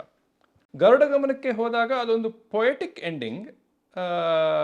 ಅದರಲ್ಲಿ ಮೆಸೇಜನ್ನು ನೋಡಿದವರು ಮೆಸೇಜ್ನ ತೊಗೊಂಡು ಹೋಗ್ತಾರೆ, ವೈಲೆನ್ಸ್ನ ನೋಡಿದವರು ಶಿವ ಪಾತ್ರದಿಂದ ತುಂಬ ಪ್ರಭಾವಿತರಾದವರು ಅದನ್ನು ತೊಗೊಂಡು ಹೋಗ್ತಾರೆ. ಇದು ಹೇಳಬೇಕು ಅಂತಿಲ್ಲ, ಬಟ್ ನೀವು ತುಂಬ ಸಾಮರ್ಥ್ಯದಿಂದ ಉತ್ತರ ಕೊಡ್ತೀನಿ, ನನಗೆ ಗೊತ್ತು. ಇದೊಂದು ಸ್ವಲ್ಪ ಕ್ರಿಟಿಸಿಸಮ್ಮು, ಸ್ವಲ್ಪ ಲೂಸ್ ಕ್ರಿಟಿಸಿಸಮ್ಮೇ, ಇದಕ್ಕೆ ಬಲವಾದ ಎವಿಡೆನ್ಸ್ ನನಗೂ ಏನೂ ಇಲ್ಲ. ಬಟ್ ಟೋಬಿಯ ಮುಖವನ್ನು ನೋಡಿದಾಗ, ಅದು ಗಾಯಗೊಂಡ ಮುಖವನ್ನು ನೋಡಿದಾಗ ನಮ್ಮಲ್ಲಿ ಒಂದು ಹೆದರಿಕೆ ನ್ಯಾಚುರಲ್ ಆಗೇ ಹುಟ್ಟತ್ತೆ. ಹೌದು, ನೀವು ಪ್ರಾಯಶಃ ಅದು ತಿಳಿದೇ ಮಾಡಿರ್ತೀರ ಅಲ್ವಾ, ಇಲ್ಲ ಈ ಕ್ಯಾರೆಕ್ಟರ್ ಹಿಂಗೆ ಇಂಪ್ಯಾಕ್ಟ್ ಮಾಡಬೇಕು ಅಂತ. ಆದರೆ ಇವನು ಕೇಳೋದು ನಾನು ಕೇಳಬಾರ್ದು, ಬಟ್ ಇವನಲ್ಲಿ ಒಂದು ರಿಡೆಂಪ್ಷನ್ ಇರುತ್ತಾ, ಅಥವಾ ಇವನು ನಮಗೆ ಒಂದು ತುಂಬ ಭಾರವಾದ ಭಾವವನ್ನೇ ಕೊಟ್ಟು ಕಳಿಸ್ತಾನ? ನಾನು ಒಂದು ಕಥೆಯನ್ನು ಫಾಲೋ ಮಾಡಬೇಕಾದ್ರೆ ಅದು ಭಾರವಾಗಿರ್ಬೇಕಾ, ಎಂಡಿಗೆ ಭಾರವಾಗಿರಬಾರ್ದಾ ಅಂತ ಯಾವತ್ತೂ ಅಂದರೆ ಯೋಚನೆ ಮಾಡಲ್ಲ. ಹಲವಾರು ಹ್ಯಾಪಿ ಎಂಡಿಂಗ್, ಈಗ ತುಂಬ ಜನ ವಾಯ್ಲೆನ್ಸ್ ಬಗ್ಗೆ ಕಮೆಂಟ್ ಮಾಡ್ತಾರೆ. ನಾನು ನಿನ್ನೆ ಹೇಳಬೇಕು ಅಂತಿದ್ದೆ, ನನ್ನ ಲೆಕ್ಕದಲ್ಲಿ ವಾಯ್ಲೆಂಟ್ ಸಿನಿಮಾಗಳಿಂದ ಎಷ್ಟು ಡ್ಯಾಮೇಜ್ ಆಗುತ್ತೋ ಲವ್ ಸ್ಟೋರಿಯಿಂದ ಅದಕ್ಕಿಂತ 10 ಪಟ್ಟು ಜಾಸ್ತಿ ಆಗುತ್ತೆ. ಹೌದು, ಈಗ ಕುಚ್ಚು ಹೋತಾಯೆ ಅಂತ ನೋಡಿ ಯಾರೋ ಒಬ್ಬ ಟಾಕ್ಸಿಕ್ ಹುಡುಗ ಕೂಡ ನಂಗೆ ಲವ್ ಮಾಡೋಕ್ಕೆ ಗೊತ್ತು ಅಂತ ಅಂದ್ಕೊಂಡ, ಅದರಿಂದ ಮದುವೆ ಆದ. ಇವತ್ತು ಮೇ ಬಿ ಅವರು ಜಗಳ ಮಾಡಿ ರೋಡಲ್ಲಿರ್ಬೋದು, ಅಥವಾ ಮೇ ಬಿ ಅವ್ನ ಹೆಂಡತಿಗೆ ಹೊಡೆದಿರ್ಬೋದು, ಅವಳಿಗೆ ಹೇಳ್ಕೊಳ್ಳೋಕ್ಕಾಗದೇ ಇರ್ಬೋದು. ಸೊ ಎಲ್ಲ ಲವ್ ಸ್ಟೋರಿಗಳು ಕೂಡ ಆ್ಯಕ್ಚುಲಿ ಆ ಲೆಕ್ಕದಲ್ಲಿ ನೋಡಿದ್ರೆ ವಾಯ್ಲೆಂಟ್ ಸ್ಟೋರಿ ಸುಳ್ಳು ಹೇಳ್ತಾ ಇದೆ. ಅದು ಯಾವ ಸಿನಿಮಾಗಳು ನಿಜ ಹೇಳಲ್ಲ. ಎಷ್ಟೋ ವಾಯ್ಲೆನ್ಸ್ ಸಿನಿಮಾಗಳು ಗೊತ್ತಿಲ್ಲದೆ ಅದು ನಿಮ್ಮಲ್ಲಿ ಯಾವುದೋ ಒಂದು ಕಡೆ ಏನಾದರೂ ಆಗಲಿ ಈ ಥರ ಒಂದು ಆಗಬಾರ್ದು ಅಂತ ಅನಿಸ್ಬೋದು. ಈಗ ಎಕ್ಸಾಂಪಲ್ ಗರುಡ ಗಮನದ ಎಂಡಲ್ಲಿ ಹೇಳ್ತಾ ಇರೋದೇನು ಅಂತ ಹೇಳಿದ್ರೆ, ಏನು ಸ್ಟಾರ್ಟ್ ಮಾಡಬೇಡಿ, ಸ್ಟಾರ್ಟ್ ಮಾಡಿದ್ರೆ ಎಲ್ಲಿ ಗುಂಡಿ ತೋಡಿದರೆ ಅಲ್ಲೇ ಬಂದು ಎದ್ದು ಮಾಡ್ತೀರಾ, ಬಂದು ಮಲಗ್ತೀರಾ ಅಂತ. I think that's the most happiest ending, because the moment you see that you may not do violence. ಕತ್ತಿ ಹಿಡ್ಕೊಂಡು ಬೀಸಿದ ತಕ್ಷಣ ವಾಯ್ಲೆನ್ಸ್ ಅಂತಲ್ಲ, ರೋಸ್ ಕೊಟ್ಟ ತಕ್ಷಣ ವಾಯ್ಲೆನ್ಸ್ ಅಲ್ಲ ಅಂತಲ್ಲ, ಐ ಮೀನ್ ನಾನ್ ವಾಯ್ಲೆನ್ಸ್ ಅಂತಲ್ಲ. ಐ ಥಿಂಕ್ ಸಿನಿಮಾಗಳಲ್ಲಿ ಎಷ್ಟೋ ಕಡೆ ಯಾವುದೋ ಒಂದನ್ನು ಬಲವಾಗಿ ನಂಬಿಸಿ ನಮಗೆ ನಾವು ಯಾವುದು ಚೆನ್ನಾಗಿ ಕಾಣಿಸುತ್ತೋ, ಈಗ ಅದು ಯಾವ ಥರ ಅಂದರೆ ಡೈರಿ ಮಿಲ್ಕ್ ಹೆಲ್ತಿಗೆ ಒಳ್ಳೇದು ಅನ್ನೋ ಥರ. ಡೈರಿ ಮಿಲ್ಕ್ ಸ್ವೀಟು, ಕರೆಕ್ಟ್, ಹೆಲ್ತಿಗೆ ಒಳ್ಳೇದಲ್ಲ. ಓಕೆ, ಅದೇ ರೀತಿ ಟೋಬಿಯ ರಿಡೆಂಪ್ಷನ್ ನನ್ನ ಲೆಕ್ಕದಲ್ಲಿ ಅದು. ಅವನು ಯಾವ ರೀತಿ ಬರ್ತಾನೆ ಅದು ಅವನ ರಿಡೆಂಪ್ಷನ್. ಆ ರಿಡೆಂಪ್ಷನ್ ಏನು ಮಾಡುತ್ತೆ, ಎಷ್ಟೋ ಸಲ ನಮ್ಗೆ ಕ್ಯಾಥಾರ್ಸಿಸ್ ಆಗುತ್ತೆ. ನಾವು ಆ ಥರ ಎದ್ದು ಪಬ್ಲಿಕಲಿ ಹೋಗೋಕ್ಕಾಗಲ್ಲ, ನಾವು ಆ ಥರ ಬರೋಕ್ಕಾಗಲ್ಲ. ಯಾರೋ ಒಬ್ಬ ಹುಚ್ಚ ಆ ಸ್ಥಿತಿಗೆ ತಲುಪಿ ಇನ್ನೇನು ಮಾಡೋಕ್ಕಾಗಲ್ಲ ಅನ್ಬೇಕಾದ್ರೆ ಆ ಥರ ಎದ್ದು ಬರ್ತಾ ಇದ್ದಾನೆ. I think that is the most sweetest moment of the film. So ಅವನು ಅಷ್ಟಾದರೂ ಕೂಡ ಬರ್ತಾ ಇದ್ದಾನೆ ಅನ್ನೋದು ನಮ್ಮಲ್ಲಿ ಎಲ್ಲೋ ಒಂದು ಕಡೆ, ಇಲ್ಲ ನಾವು ಎದ್ದು ಬರಬೇಕು, ನಮ್ಮಲ್ಲಿ ಆಗ್ತಾ ಇರೋಂಥ ಸಪ್ರೆಷನ್ಗೆ ಇರ್ಬೋದು, ಅಥವಾ ನಾನೇ ನನ್ನಲ್ಲಿ ಏನು ಮಾಡ್ಕೋತಾ ಇದ್ದೀನಿ ಅದ್ರ ವಿರುದ್ಧ ಎದ್ದು ನಿಲ್ಲಬೇಕು ಅಂತ ಅವ್ನು ಹೇಳ್ಬೋದು ಅಂತ ನಾನು ಅನ್ಕೋತೀನಿ. ಸರಿ. ಟೋಬಿ ಒಬ್ಬ ಫಸ್ಟ್ ಆಫ್ ಆಲ್ ಕ್ರಿಶ್ಚಿಯನ್ ಏನ? ತುಂಬ ಜನಕ್ಕೆ ಹೆಸರಿಗೆ ಮಾತ್ರ ಒಂದು ಧರ್ಮ ಇರುತ್ತೆ. ಸರಿ, ಹೆಸರಿಗೆ ಮಾತ್ರ ಒಂದು ಧರ್ಮ ಇರುತ್ತೆ. ನಾನು ಯಾವಾಗಲೂ ಅನ್ಕೋತೀನಿ, ಈಗ ನಮ್ಮೂರಲ್ಲಿ ತುಂಬ ವರ್ಕಿಂಗ್ ಕ್ಲಾಸ್ ಅವ್ರಿಗೆ ಅವ್ರ ಧರ್ಮ ಯಾವತ್ತೂ ಕೂಡ ಅವ್ರ ಲೈಫನ್ನು ಬೆಟರ್ ಮಾಡಿಲ್ಲ, ಏನೂ ಚೇಂಜ್ ಮಾಡಿಲ್ಲ. ಆ ಥರ ಇರೋರು ಅಂತ ರೆಪ್ರೆಸೆಂಟೇಷನ್ ಅಂತ ಅನ್ಕೋತೀನಿ. ಅದು ಅವನ ಹೆಸರಿಗೆ ಹೇಗೆ ಸಿಕ್ತು, ಅವನಿಗೆ ಯಾರು ಹೆಸರಿಟ್ರು, ಅಥವಾ ಅವನಿಗೆ ಯಾವುದೇ ರೀತಿಯ ಧರ್ಮದಿಂದ ಆಗದವ ಅಂತ ನಾನು ಅನ್ಕೋತೀನಿ. ಅವನ ಸಿನಿಮಾದಲ್ಲೂ ಅವನಿಗೆ ಏನೋ ಒಂದು ಪ್ರಶ್ನೆ ಕೇಳಿದಾಗ ಅವನ ಉತ್ತರ ಚೆನ್ನಾಗಿದೆ, ಅದನ್ನು ನೋಡಿ. ಸರಿ, ಅವನು ಯಾವ ಧರ್ಮಕ್ಕೆ ಸಿಕ್ಕಿದವನು ಕೇಳಿದಾಗ ಅವನೊಂದು ಉತ್ತರ ಇದೆ. ಟೋಬಿ ಅನ್ನೋ ಹೆಸರು ನಾನು ಆ ಕಥೆಯೆಲ್ಲ ಆ ಕ್ಯಾರೆಕ್ಟರ್ನ ಇನ್ಸ್ಪೈರ್ ಆದ ಕಾರಣದಿಂದಾಗಿ ಅದು ರೈಟರಿಗೆ ಕೊಡುವಂಥ ರೆಸ್ಪೆಕ್ಟ್ ಅಂತ ಅನ್ಕೊಂಡು ಅದೇ ಪಾತ್ರವನ್ನು ಅದೇ ಟೈಟಲ್ ಇಟ್ಟೆ ನಾನು. ಲವ್ಲಿ. ತಳ ಸಮುದಾಯದವನು ತಿರುಗಿ ಬೀಳ್ತಾನೆ ಅಥವಾ ಎದ್ದು ನಿಂತು ಸತ್ತವನು ವಾಪಸ್ ಬರ್ತಾನೆ. ಆಬ್ವಿಯಸ್ಲಿ ಅದರಲ್ಲಿ ಡೈರೆಕ್ಟ್ ಆಗಿ ಒಂದು ಪೊಲಿಟಿಕಲ್ ಆ್ಯಂಗಲ್ಲೂ ಇದೆ. ಆದರೆ ಟೋಬಿಯಲ್ಲಿ ಬರೀ ಅದು ಸುಮ್ಮನೆ ಬಂದು ಹೋಗ್ಬಿಡತ್ತಾ, or is it really a political film? ನನಗೆ ಪೊಲಿಟಿಕ್ಸ್ಗಿಂತ ನನಗೆ ಸೈಕಾಲಜಿ ಬಹಳ ಇಂಟ್ರೆಸ್ಟಿಂಗ್. ನನಗೆ ಲವ್ಲಿ. ಈಗ ಯಾವ ಥರ ಅಂದರೆ, ಈಗ ಸಮಾಜದಲ್ಲಿ ಆಗುವಂಥ ಸಮಸ್ಯೆಗಳನ್ನ ಎರಡು ರೀತಿ ನೋಡೋದಿದೆ. ಯಾಕೆ ಅವ್ರು ಆ ಥರ ಅಂತ, ಓಕೆ, ಇನ್ನೊಂದು ಯಾಕೆ ನಾನು ಈ ಥರ ಅಂತ. ನಾನು ಯಾವತ್ತು ಯಾಕೆ ನಾನು ಈ ಥರ ಅಂತ ನೋಡ್ಕೋತೀನಿ ನನ್ನ ಸಿನಿಮಾಗಳ ಮೂಲಕ. ನಾನು ಯಾಕೆ ಈ ಥರ, ನಾನೀಗ ನಿಮ್ಮ ಜೊತೆ ಮಾತಾಡಬೇಕಾದ್ರೆ ಒಂದು ಟೋನ್ ಇರುತ್ತೆ, ಲೈಟ್ ಬಾಯ್ ಜೊತೆ ಮಾತಾಡ್ಬೇಕಾದ್ರೆ ಒಂದು ಟೋನ್ ಇರುತ್ತೆ. ಸೊ ಯಾಕೆ ಅದು ಹಿಪೋಕ್ರಸಿ ಅಲ್ವಾ, ಅದು ಹೈರಾರ್ಕಿ ನನ್ನಲ್ಲಿ ಇಲ್ವಾ, ಅದನ್ನು ನನ್ನ ಪ್ರಶ್ನೆಗಳ ಆನ್ಸರ್ ಮಾಡ್ತಾ ಇರುತ್ತೆ. ನನಗೆ ಆ್ಯಕ್ಚುಲಿ ಪೊಲಿಟಿಕಲ್ ಸಿನಿಮಾಗಳನ್ನು ನನ್ನನ್ನು ನೋಡೋದಕ್ಕೆ ಬಹಳ ಇಂಟ್ರೆಸ್ಟ್. ನಾನು ನೋಡ್ತೀನಿ, ನಾನು ಎಂಜಾಯ್ ಮಾಡ್ತೀನಿ, ನಂಗೆ ಖುಷಿ ಆಗುತ್ತೆ ಇದೆಲ್ಲ ಇದು ಮಾಡಿದ್ರು ಅಂತ. ಬಟ್ ಆದರೆ ನನಗೆ ಸೈಕಾಲಜಿಕಲಿ ಇನ್ನೂ ಜಾಸ್ತಿ, ಆ್ಯಸ್ ಎ ಎಕ್ಸ್ಪ್ಲೋರರ್ ನನಗೆ ಸೈಕಾಲಜಿಕಲ್ ವ್ಯಾಲ್ಯೂ ಜಾಸ್ತಿ. ಅಂದರೆ ನನ್ನ ಲೆಕ್ಕದಲ್ಲಿ ಯಾವತ್ತಾದರೂ ಒಂದು ಈ ಎಲ್ಲ ಭೇದ ಭಾವಗಳು ನಿಂತರೆ ಸೈಕಾಲಜಿಕಲ್ ಲೆವೆಲಲ್ಲಿ ಮಾತ್ರ ನಿಲ್ಲೋಕ್ಕೆ ಸಾಧ್ಯ. ಪೊಲಿಟಿಕಲ್ ಲೆವೆಲಲ್ಲಿ ಅದು ಫೋರ್ಸ್ ಆಗುತ್ತೆ. ಪೊಲಿಟಿಕಲ್ ಲೆವೆಲಲ್ಲಿ ನಾನು ಅವನಿಗೆ ಓದಿತೀನಿ, ನಾವೆಲ್ಲ ಸೇರ್ಕೊಂಡು ಅವನಿಗೆ ಓದಿಯೋಣ ಅಂತ ಹೇಳ್ಬೋದು. ಓಕೆ, ನೀನು ಅವನಿಗೆ ಓದಿದ್ರೆ ಅವನಿಗೆ ನೋವಾಗಲ್ವಾ, ಅದು ಸರಿ ಆಯಿತಾ? ಅಥವಾ ನಂತರನೇ ಅವನು ಅಂತ ಮೇಲ್ಗಡೆ ಅವನಿಗೆ ಬಂದುಬಿಟ್ರೆ ಅಲ್ಲಿಗೆ ಈ ಒದ್ಯದಾಟಗಳು ಬರಲ್ಲ. ಅದಕ್ಕೋಸ್ಕರ ನನ್ನ ಎಕ್ಸ್ಪ್ಲೋರೇಷನ್ಗಳು ನಾವ್ಯಾಕೆ ಹೀಗೆ ಮಾಡ್ತಾ ಇರ್ತೀವಿ. ಕೆಟ್ಟವನು ಕೂಡ ಹೇಗೆ ನಂಬ್ತಾರ ಅಂತ ತೋರಿಸ್ತಾ ಇರ್ತೀನಿ. ನನಗೆ ಕೆಟ್ಟವನು ಯಾವುದೋ ಜಾತಿಗೆ ಸೇರಿದವನು, ಯಾವುದೋ ಧರ್ಮಕ್ಕೆ ಸೇರಿದವನು, ತುಂಬ ದೂರದವನಲ್ಲ. ಕೆಟ್ಟವನು ನಾನು ಯಾಕೆ ಈ ಥರ ಒಂದೇ ಒಂದು ಸಣ್ಣ ಟ್ರಿಗರ್ ಪಾಯಿಂಟ್ಗೆ ನಾನು ಈ ಲೆವೆಲ್ಗೆ ಹೋಗೋಕ್ಕೆ ಈಗಿನ ಮೊಮೆಂಟ್ಗಳನ್ನು ಸೇರಿಸಿ ಹೇಳ್ತಿದ್ದೀನಿ. ಈ ಲೆವೆಲ್ಗೆ ಹೋಗೋದಕ್ಕೂ ನಾನು ರೆಡಿ ಇದ್ದೀನಲ್ವಾ. Why am I so violent ಅನ್ನೋ ಪ್ರಶ್ನೆ ನನ್ನ ಪಾತ್ರದ ಮೂಲಕ, ನನ್ನ ಲೈಫ್ನ ಮೂಲಕ ನಾನು ಎಕ್ಸ್ಪ್ಲೋರ್ ಮಾಡ್ತಾ ಇರ್ತೇನೆ. ಇಲ್ಲ, ಐ ಥಿಂಕ್ ನನಗೆ ತುಂಬ ಒಂಥರ ಇದು ಖುಷಿ ಅನ್ನೋ ಪದವನ್ನು ಉಪಯೋಗಿಸ್ಬೋದ ಗೊತ್ತಿಲ್ಲ, ಬಟ್ ಇಂಟ್ರೆಸ್ಟಿಂಗ್ ಅನ್ನಿಸ್ತಾ ಇರೋದು ಟೋಬಿಯಲ್ಲಿ ನೀವು ಏನನ್ನ ಮಾತಾಡ್ತಿದ್ದೀರಿ, actually it's a meta film. ನಿಮ್ಮ ನಿಜ ಜೀವನದಲ್ಲೂ 100% ಅದೇ ನಡೀತಾ ಇದೆ. 100%. ಅದರಲ್ಲಿ ಸಿನಿಮಾದಲ್ಲಿ ಒಂದು ಕಾಯಿನ್ ಬರುತ್ತೆ. ಆ ಕಾಯಿನನ್ನು ನಾನು ತಗೊಂಡಿದ್ದೆ ಆ್ಯಕ್ಚುಲಿ ನನಗೆ ಯಾರು ಆ ಥರ ಇದು ಮಾಡಿದ್ರು ಅವರಿಂದ. ಸೊ ಅದನ್ನು ನಾನು ಈ ಸಿನಿಮಾದಲ್ಲಿ ಬಳಸ್ಕೊಂಡೆ. ಸರಿ, ಯಾಕಂದರೆ ಚಿಲ್ಲರೆ ಜನ ಅನ್ನೋ ಕಾರಣಕ್ಕೋಸ್ಕರ, ಚಿಲ್ಲರೆಯಿಂದ ಏನೆಲ್ಲ ಆಗುತ್ತೆ ಅಂತ. ಸೊ ನಾನು ಅದೇ ಹೇಳೋದು, ಒಬ್ಬ ರೈಟರು ಅವನ ಅನುಭವದಿಂದ ಬರೆದ್ರೆ ಅದರಲ್ಲಿ ಒಂದು ಶಕ್ತಿ ಇರುತ್ತೆ ಅಂತ. ಹಾಗಂತ ನಾನು ಒಳ್ಳೆಯವನು ಅಂತ ಹೇಳ್ತಿಲ್ಲ, ಅದಕ್ಕೋಸ್ಕರ ಕರೆಕ್ಟ್ ಅದಕ್ಕೋಸ್ಕರ ಟೋಬಿ ಕೂಡ ಒಳ್ಳೆಯವನಲ್ಲ. ಅವನು ಪಂಚಾಯತ್ ಡ್ಯಾನ್ಸ್ ಮಾಡ್ತಾ ಇರ್ತಾನೆ, ಎಲ್ಲ ದುಡ್ಡು ಕದೀತಾ ಇರ್ತಾನೆ. ಸಿನಿಮಾದಲ್ಲಿ ನೋಡಿದ್ರೆ ಮತ್ತೊಂದು ಎಲ್ಲ ಮಾಡ್ತಿರ್ತಾನೆ. ಅವನು ಒಳ್ಳೆಯವನಲ್ಲ. ಕೆಟ್ಟವನು ಕೂಡ ಕೆಟ್ಟವನಲ್ಲ. ಅವನಿಗೂ ಇದೋ ಟ್ರಿಗರ್ ಆಗಿದೆ. I can understand that, but you can not do that. ಸರಿ, you can understand Toby, but ಒಂದು ಸಲ ನೀವು ನಿಮ್ಮನ್ನ ಯಾರು ಆ ರೀತಿಯಲ್ಲಿ ಕರೆದ್ರೋ ಅಥವಾ ಈ ಚಿತ್ರದಲ್ಲಿ ಟೋಬಿಯನ್ನ ಯಾರು ಅವರ ಚೇರ್ನಲ್ಲಿ ಕೂತ್ಕೊಂಡಾಗ are you able to understand them? Definitely, I can understand. You can. I can understand. I can understand. I can understand that the person is very lonely or very painful and everything. I can understand that. ಸರಿ. But maybe I have ನನ್ನ ಫ್ರೆಂಡ್ಸೇ ಎಷ್ಟೋ ಸಲ ಬೈತಾ ಇರ್ತಾರೆ ನನಗೆ, ನೀನೆಂಥ ಮನುಷ್ಯ ಅಂದರೆ may be. But ಅದ್ರ ಮಧ್ಯೆ ಕೂಡ ನಾನು ಏನೋ ಒಂದು ಆದಾಗ ನಾನು ರೆಸ್ಪಾಂಡ್ ಮಾಡಿದ್ದೆ. ಏನೋ ಒಂದು ಆದಾಗ I am so sorry for something this happen to you, take care ಅಂತ ಕಳಿಸಿದ್ದೆ. ಇದೆಲ್ಲದರ ಮಧ್ಯೆ ಸೊ ನಾನು ಅದನ್ನು ಮಾಡಿದ್ದೆ. ಆ್ಯಂಡ್ ಐ ಡೋಂಟ್ ಹ್ಯಾವ್ ಇದು ಏನು ಅಂದರೆ ಅವ್ರ ಹತ್ರ ಮತ್ತೆ ಒಳ್ಳೆಯವರಾಗಿ ಒಂದು ಪಾಯಿಂಟ್ ತಗೋಬೇಕು ಅಂತ ಏನಿಲ್ಲ ನನಗೆ. I don't mind that because ಆ ಥರ ಅಲ್ಲ. But I can understand, definitely I can understand, but something need to stop ಅಷ್ಟೇ. ಸರಿ ಸರಿ.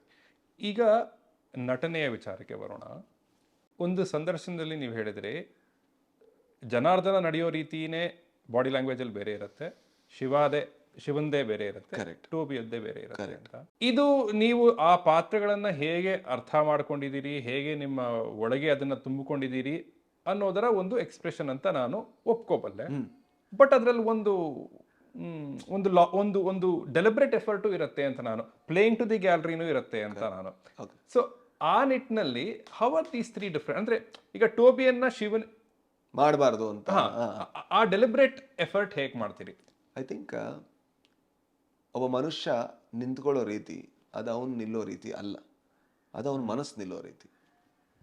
ಒಬ್ಬ ಮನುಷ್ಯ ಕೂತ್ಕೊಳ್ಳೋ ರೀತಿ ಅವ್ನು ಕೂತ್ಕೊಳ್ಳೋ ರೀತಿ ಅಲ್ಲ, ಅವನ ಮನಸ್ಸು ಎಲ್ಲಿದೆ ಅಂತ. ಅವ್ನು ಮಾತಾಡೋ ರೀತಿ ತುಂಬ ಕಾಮ್ ಆಗಿದ್ರೆ, ಬಾಡಿ ಜಾಸ್ತಿ ಮೂವ್ ಆಗ್ತಿಲ್ಲ ಅಂದರೆ ಹೀಸ್ ಫೋಕಸ್ಡ್ ಅಂತ ಅರ್ಥ. ಎಲ್ಲ ಕಡೆ ಹೋಗ್ತಾ ಇದೆ ಅಂದರೆ he's not, his thought is fast ಅಂತ ಅರ್ಥ. ಸೊ ದ ಮೊಮೆಂಟ್ ನಿಮಗೆ ಅವನ ಮನಸ್ಥಿತಿ ಅರ್ಥ ಆದಾಗ ನಿಮ್ಮ ಬಾಡಿ ಗೊತ್ತಿಲ್ಲದೆ ಬದಲಾಗುತ್ತೆ. It's not deliberate, it shouldn't be deliberate. ನಿಮಗೆ ಟೋಬಿ ಮತ್ತು ಶಿವ ಹೇಗೆ ಭಿನ್ನ ಅನ್ನೋದು ಕಂಪ್ಲೀಟ್ಲಿ ನಿಮಗೆ ಅರ್ಥ ಆಗಬೇಕು. ನಾನು ಹೇಳೋ ಪ್ರಕಾರ ಟೋಬಿ ತುಂಬ ಮಾತಾಡುವಂಥ ಮನುಷ್ಯ, ಶಿವ ಕ್ಲೋಸ್ಡ್. ಆ ಕ್ಲೋಸ್ಡ್ ಇದ್ದಾಗ ಅವನ ಮುಖ ಕಾಣಿಸೋ ರೀತಿ ಬೇರೆ ಆಗುತ್ತೆ. ನಿಮ್ಮ ಮನಸ್ಥಿತಿ ಕ್ಲೋಸ್ ಇದ್ದಾಗ you don't want to talk unless you are fighting. ಅವ್ನು ಮಾತಾಡೋ ರೀತಿನೇ ಅಷ್ಟೇ. ಊಟ ಆಯ್ತಾ ತಿಂಡಿ ಆಯ್ತಾ ಕೇಳಲ್ಲ ಅವನು. ಬ್ಯಾಟ್ ಕೊಡು, ಬಾಲ್ ಕೊಡು, ಇದು ಹೇಗೆ ಮುಟ್ಟದ ಮೈ ಅಷ್ಟೇ. ಸೊ ಈಗ ನಿಮ್ಗೆ ಗೊತ್ತಾಗುತ್ತೆ ಅವ್ನು ಎಲ್ಲಿ ಮಾತಾಡ್ತಿದ್ದಾನೆ. ಮಾತಾಡಬೇಕಾದ್ರೆ ಅಲ್ಲೊಂದು ಕೀರಲು ಧ್ವನಿ ಇರುತ್ತೆ. ಬೇಸಲ್ಲಿ ಬ್ಯಾಟ್ ಕೊಡ ಅಂತ ಹೇಳಲ್ಲ, ಕಿರಿಸ್ತಾ ಇರ್ತಾನೆ. ಯಾಕಂದ್ರೆ ಅವನಿಗೆ ಗೊತ್ತಿಲ್ಲ ಅವ್ನು ರೌಡಿ ಅಂತ. ಈ ಮನಸ್ಥಿತಿ ಇದ್ದಾಗ ಆ ಧ್ವನಿ ಗಿನಿ ಎಲ್ಲ ಬಂದ್ಬಿಡುತ್ತೆ. ಟೋಬಿ ಮನಸ್ಥಿತಿಗೆ ನೀವು ಹೋದಾಗ ಅದು ಬಂದ್ಬಿಡುತ್ತೆ. ನೀವು ಡೆಲಿಬರೇಟ್ ಆಗಿ ನಾನು ಆ್ಯಂಗಲ್ಲೇ ಚೇಂಜ್ ಮಾಡ್ಕೋತೀನಿ, ನಾನು ಒಂದು ಸ್ವಲ್ಪ ಕಾಲು ಈ ಥರ ಚೇಂಜ್ ಮಾಡ್ಕೊಂಡು ನಡೀತೀನಿ ಅನ್ನೋದು ನನಗೆ ಇಷ್ಟ ಆಗಲ್ಲ. ಬೇರೆ ಆ್ಯಕ್ಟರ್ ಮಾಡಿದ್ರೆ ನಾನು ಬಿಸಿಲು ಹೊಡಿತೀನಿ, ತೊಂದರೆ ಇಲ್ಲ. ಬಟ್ ನನಗೆ ಅದು ತುಂಬ ಫೋರ್ಸ್ಡ್ ಅನ್ಸುತ್ತೆ, ತುಂಬ ಡೆಲಿಬರೇಟ್ ಅನ್ಸುತ್ತೆ. ನನಗೆ ನನ್ನ ಎಲ್ಲ ಮಾತುಗಳು, ನಮ್ಮ ಆ್ಯಕ್ಟಿಂಗು ಎಲ್ಲದೂ ಕೇಳಿದ್ರೆ ಫೈನಲಿ ನನಗೆ ತುಂಬ ಕ್ಯೂರಿಯಾಸಿಟಿ ಇರೋದು ಮನಸ್ಸಿನ ಬಗ್ಗೆ. ಸೊ ಹಾಗಾಗಿ ನನಗೆ ಮನಸ್ಥಿತಿ ಅರ್ಥ ಆದ ತಕ್ಷಣ ಅದು ಇದರಲ್ಲಿ ಈ ಸೀಕ್ವೆನ್ಸಲ್ಲಿ ಒಂದು ಅಳುವಂಥ ಸೀಕ್ವೆನ್ಸ್ ಇತ್ತು. ಅವ್ನು ಅಳುವಂಥ ಸೀಕ್ವೆನ್ಸ್ ನನ್ನ ಜೀವನದಲ್ಲಿ ನಾನು ಯಾವತ್ತೂ ಆಗ್ತಿಲ್ಲ, ನನಗೂ ಗೊತ್ತಿರಲಿಲ್ಲ ನಾನು ಹಿಂಗೆ ಮಾಡ್ತೀನಿ ಅಂತ. ಬಟ್ ಅದು ಮಾಡೋ ತನಕ ನನಗೆ ಗೊತ್ತಿರಲಿಲ್ಲ. ಬಟ್ ಆದರೆ ಐಡಿಯಾ ಇತ್ತು. ಅಂದರೆ ಈ ಪೊಸಿಷನ್ಗೆ ಹೋಗಿ ಅವ್ನು ಹೀಗಾದಾಗ ಏನೋ ಒಂದು ಆಗ್ಬೋದು ಅಂತ ಗೊತ್ತಿತ್ತು, ಬಟ್ ನನಗೂ ಮಾಡಿ ಗೊತ್ತಿಲ್ಲ. ಪೊಸಿಷನ್ ಅಂದರೆ ಫಿಸಿಕಲಿನ ಇಲ್ಲ, mental position, psychological position. Psychological ಅದಂದ್ರೆ ಈಗ ಅಲ್ಲಿ ಅವಳು ಚೈತ್ರ ಇದ್ದಾಳೆ, mean if it's off the screen or like I don't know if she can talk. ಆಗ ನಾನು ಏನು ಸೌಂಡ್ ಅತ್ತೆ ಅದು ಆ್ಯಕ್ಚುಲಿ ಸೆಟ್ಟಲ್ಲಿರೋ ಎಲ್ರಿಗೂ ಶಾಕ್ ಆಯಿತು, ಇನ್ಕ್ಲೂಡಿಂಗ್ ಮೀ. ಯಾಕಂದ್ರೆ ನಾನು ಅದನ್ನು ಆ್ಯಂಟಿಸಿಪೇಟ್ ಮಾಡಿರಲಿಲ್ಲ. ಬಟ್ ಆ ಸೈಕಲಾಜಿಕಲ್ ಪೊಸಿಷನ್ ಇಂದಾಗಿ ಅದು ಬಂತು. ರಿಹರ್ಸ್ ಮಾಡಿರಲಿಲ್ಲ. ರಿಹರ್ಸ್ ಮಾಡಿರಲಿಲ್ಲ. ಬಟ್ ಇಲ್ಲಿ ಆಗ್ತಿತ್ತು ಅವನು ಈ ಥರ ಮಾತಾಡ್ತಾನೆ ಅಂದರೆ ಅದಕ್ಕೆ ಇದು ಕಾರಣ, ಅವ್ನು ಯಾವುದೋ ಒಂದು ಇದು ಕಾರಣ ಅಂತ ಗೊತ್ತಿತ್ತು. ಅದನ್ನು ಮಾಡಿದಾಗ ಎಲ್ರಿಗೂ ಕೂಡ ಇಟ್ ಫೆಲ್ಟ್ ಇದು ಈ ಮನುಷ್ಯ ನಿಜ ಅನ್ನೋದು. ಅದು ನನಗೆ ನನ್ನ ಲೆಕ್ಕದಲ್ಲಿ ಮನಸ್ಥಿತಿ ಮನುಷ್ಯನ ಮೂವ್ ಮಾಡುತ್ತೆ, ಬಿಟ್ರೆ ಮನುಷ್ಯ ಡಿಸೈಡ್ ಮಾಡಬಾರ್ದು ಹೇಗೆ ಬಾಡಿ ಮೂವ್ ಮಾಡಬೇಕು ಅಂತ. ಸರಿ, 2 ಪ್ರಶ್ನೆಗಳು, ಕ್ವಿಕ್ ಪ್ರಶ್ನೆಗಳು. ಒಂದು, ಹೀಗೆ ರಿಹರ್ಸಲ್ ಇಲ್ಲದೆ ಹೋದ ಟೇಕ್ಗಳಲ್ಲಿ ಕೆಲವು ತುಂಬಾ ಕೆಟ್ಟದಾಗ ಬಂದಿರುತ್ತೆ, ಆಗಿದೆಯಾ? ಇಲ್ಲ, ಆಗಿಲ್ಲ. ಹಾಗಿದ್ರೆ ನಾನು ರೈಟರ್ ಆದ ಕಾರಣದಿಂದಾಗಿ ನಾನು ಕೆಲವು ಸಲ ರಿಹರ್ಸ್ ಮಾಡ್ತೀನಿ.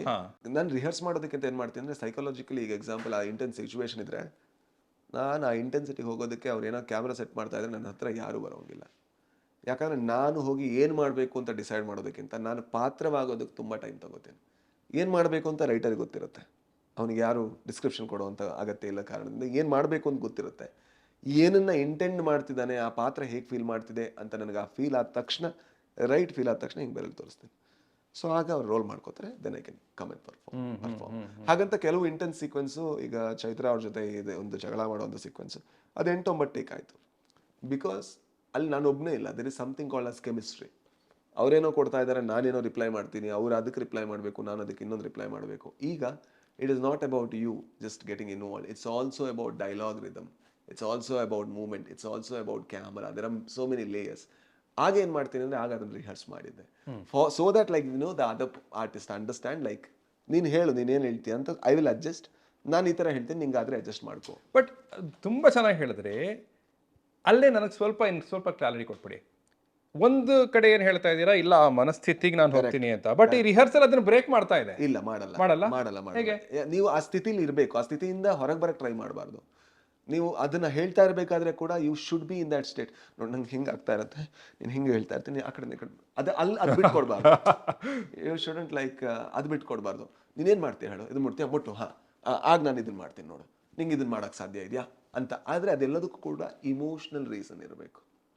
ಈಗ ಎಕ್ಸಾಂಪಲ್, ನೀವು ನನ್ನ ತಡಿತಾ ಇದ್ರೆ, ನಾನು ನಡೆಯೋಕ್ಕೆ ಹೋಗ್ತಾ ಇದ್ದೀನಿ ಅಂದರೆ because I can't face you, ಅದು ನನ್ನ ಇಮೋಷ್ನಲ್ ಸ್ಟೇಟ್, ಅದನ್ನು ನಾನು ಪ್ರಾಕ್ಟೀಸ್ ಮಾಡಬೇಕು ಅಂತಿಲ್ಲ. ನನಗೆ ನಿಮ್ಮ ಮುಖ ನೋಡೋಕ್ಕಾಗಿಲ್ಲ ಅಂದರೆ ಸಾಕು, ಐ ವಿಲ್ ಟ್ರೈ. ಆಗ ಅವಳು ನಿಲ್ಲಿಸ್ತಾಳೆ ನಿಮ್ಮನ್ನು, ಅದು ಅವಳ state. She wants to confront. I think ಯಾವುದೇ ರಿಹರ್ಸಲ್ಗಳಲ್ಲೂ ಕೂಡ ನಮಗೆ ಅಂದರೆ ನಮ್ಮ ಕೆಲವು ಸಲ ಏನಾಗುತ್ತೆ ಅಂದರೆ, ನಾನು ಬೇರೆ ಬೇರೆ ಸಿನಿಮಾ ಮಾಡ್ತಾ ಇರಬೇಕಾದ್ರೆ, ಸರಿ ಈ ಕಡೆ ನೋಡ್ತಾ ಇರ್ತಿಲ್ಲ, ಪಟ್ ಅಂತ ಈ ಕಡೆ ನೋಡಿ ಅಂತ ಇಮೋಷ್ನಲ್ ರೀಸನ್ನೇ ಇರಲ್ಲ, ಆಗ ಕಷ್ಟ ಆಗುತ್ತೆ. ಬಟ್ ನನ್ನ ಸಿನಿಮಾಗಳು ಇಮೋಷನಲ್ಲೇ ನನಗೆ ಜಾಸ್ತಿ ಅರ್ಥ ಆಗೋದ್ರಿಂದ, ನಾವು ಆರ್ಟಿಸ್ಟ್ಗಳಿಗೆ, ಬೇರೆ ಆರ್ಟಿಸ್ಟ್ಗಳಿಗೆ ಹೇಳೋದು ಹಂಗೆ, ಪೊಸಿಷನ್ ಕೊಡಿ ಅಂತ ನಾವು ಯಾವತ್ತೂ ಹೇಳಲ್ಲ. ಎಲ್ಲಿ ನಿಂತ್ಕೋತೀರಾ ಹೇಳಿ ಅಂತ ಕೇಳೋದು ನಾವು. ನಿಮ್ಗೆ ಎಲ್ಲಿ ನಿಲ್ಬೇಕು ಅಂತ ಅನ್ಸುತ್ತೆ, ಇಲ್ಲಿ ನಿಂತ್ಕೋತೀವಿ, ಓಕೆ ಡನ್, ನಾವು ಅಲ್ಲಿ ಲೈಟ್ ಮಾಡ್ಕೋತೀವಿ ಅಂತ. ಏನು ಮಾಡ್ತೀರಾ ತೋರಿಸಿ ಅಂತ ಹೇಳೋದು. ಸೊ ಅದು ಸಿನಿಮಾಗೆ ಕಂಪ್ಲೀಟ್ಲಿ ವಿರುದ್ಧ ಆಗಿದ್ರೆ ಮಾತ್ರ ನಾವು ಚೇಂಜ್ ಮಾಡ್ತೀವಿ, ಬಿಟ್ರೆ ಇಲ್ಲಿ ಯಾವತ್ತೂ ಚೇಂಜ್ ಮಾಡಿಲ್ಲ. ಅದರಿಂದಾಗಿ ಆರ್ಟಿಸ್ಟ್ಗಳು ಆ್ಯಕ್ಟ್ ಮಾಡ್ತಾ ಇದ್ದಾರೆ ಅಂತ ಅನ್ಸಲ್ಲ. ನೀವು ಎಷ್ಟು ಕ್ಲೀನ್ ಆಗ್ತೀರಾ ಮೇಡಮ್, ಆ ಡೈಲಾಗ್ ಫ್ರಂಟ್ ಹೇಳಬೇಕಾದ್ರೆ ಹಿಂಗೆ ಬರ್ತೀರಾ, ಡನ್. ಬರಬೇಕಾ ಬೇಡವಾ, ನಿಮಗೇನು ಅನ್ಸುತ್ತೆ ಹೇಳಿ, ಬರಬೇಕು ಅಂದರೆ. But if it's emotionally wrong, I would guide. ಗೊತ್ತಾಯ್ತು. ಇಲ್ಲಾಂದ್ರೆ ನಮ್ಮ. ಸೊ ಈಗ ನಿಮ್ಮದು, ಚೈತ್ರ ಅವ್ರದ್ದು ಆ ಜಗಳದ ಸೀನಲ್ಲಿ ಯು ಆರ್ ಸೇಯಿಂಗ್ ರಿಹರ್ಸ್ ಮಾಡ್ತಾ ಇದ್ದೀವಿ, ಬಟ್ ರಿಹರ್ಸ್ ಮಾಡುವಾಗಲೂ 80% ಟೋಬಿನೇ ಇದ್ದಾನೆ, ಇನ್ನೂ ಇದಾನೆ, ಹಿ ಶುಡ್ ಬಿ ದೇರ್. ಸರಿ. ಬಟ್ ನಾನು ಅದನ್ನ ಮಾಡಬೇಕು, ಯಾಕಂದ್ರೆ ಎದುರುಗಡೆ ಆರ್ಟಿಸ್ಟ್ಗೆ ಹೆಲ್ಪ್ ಆಗಬೇಕು. ಎದುರುಗಡೆ ಇಲ್ಲಾಂದ್ರೆ I am also like I am also guiding this film. I am a film maker. ಈ ಸಿನಿಮಾ ಏನಾಗಬೇಕು ಅದು ಆಗಬೇಕು. ನಾನು ಇಮೋಷನಲಿ ಇನ್ವಾಲ್ವ್ ಇದ್ದು, ಅಪ್ಪಪ್ಪ ಅವಳಿಗೆ ಅದು ಏನು ಕೊಡೋದು, ಎಲ್ಲಿ ಕೊಡೋದು ಅಂತ ಗೊತ್ತಾಗ್ತದೆ ಅಂದರೆ, ನಾವು ಅದನ್ನು 12 ಟೇಕ್ ಮಾಡ್ತೀವಿ ಕ್ಯಾಮ್ರಾ ರೋಲ್ ಮಾಡಿ, ಅದು ತಪ್ಪಾಗುತ್ತೆ. ಸೊ ನಾ ಹೇಳ್ತಾ ಇದ್ದೆ ಅಂದರೆ, ಅವಳು ಆ ಸೀಕ್ವೆನ್ಸಲ್ಲಿ ಯಾವುದೋ ಒಂದು ಪಾರ್ಟಿಗೆ ಟ್ರಿಗರ್ ಆಗ್ತಾಳೆ, ಅದು ಒಂದೇ ಇಂಪಾರ್ಟೆಂಟ್ ನಿಂಗೆ, ಅದೊಂದೇ ಇಂಪಾರ್ಟೆಂಟ್, ಅದನ್ನು ಹಿಡ್ಕೋ ಅಂತ. Then she got the idea, then I got her rhythm, she got my rhythm.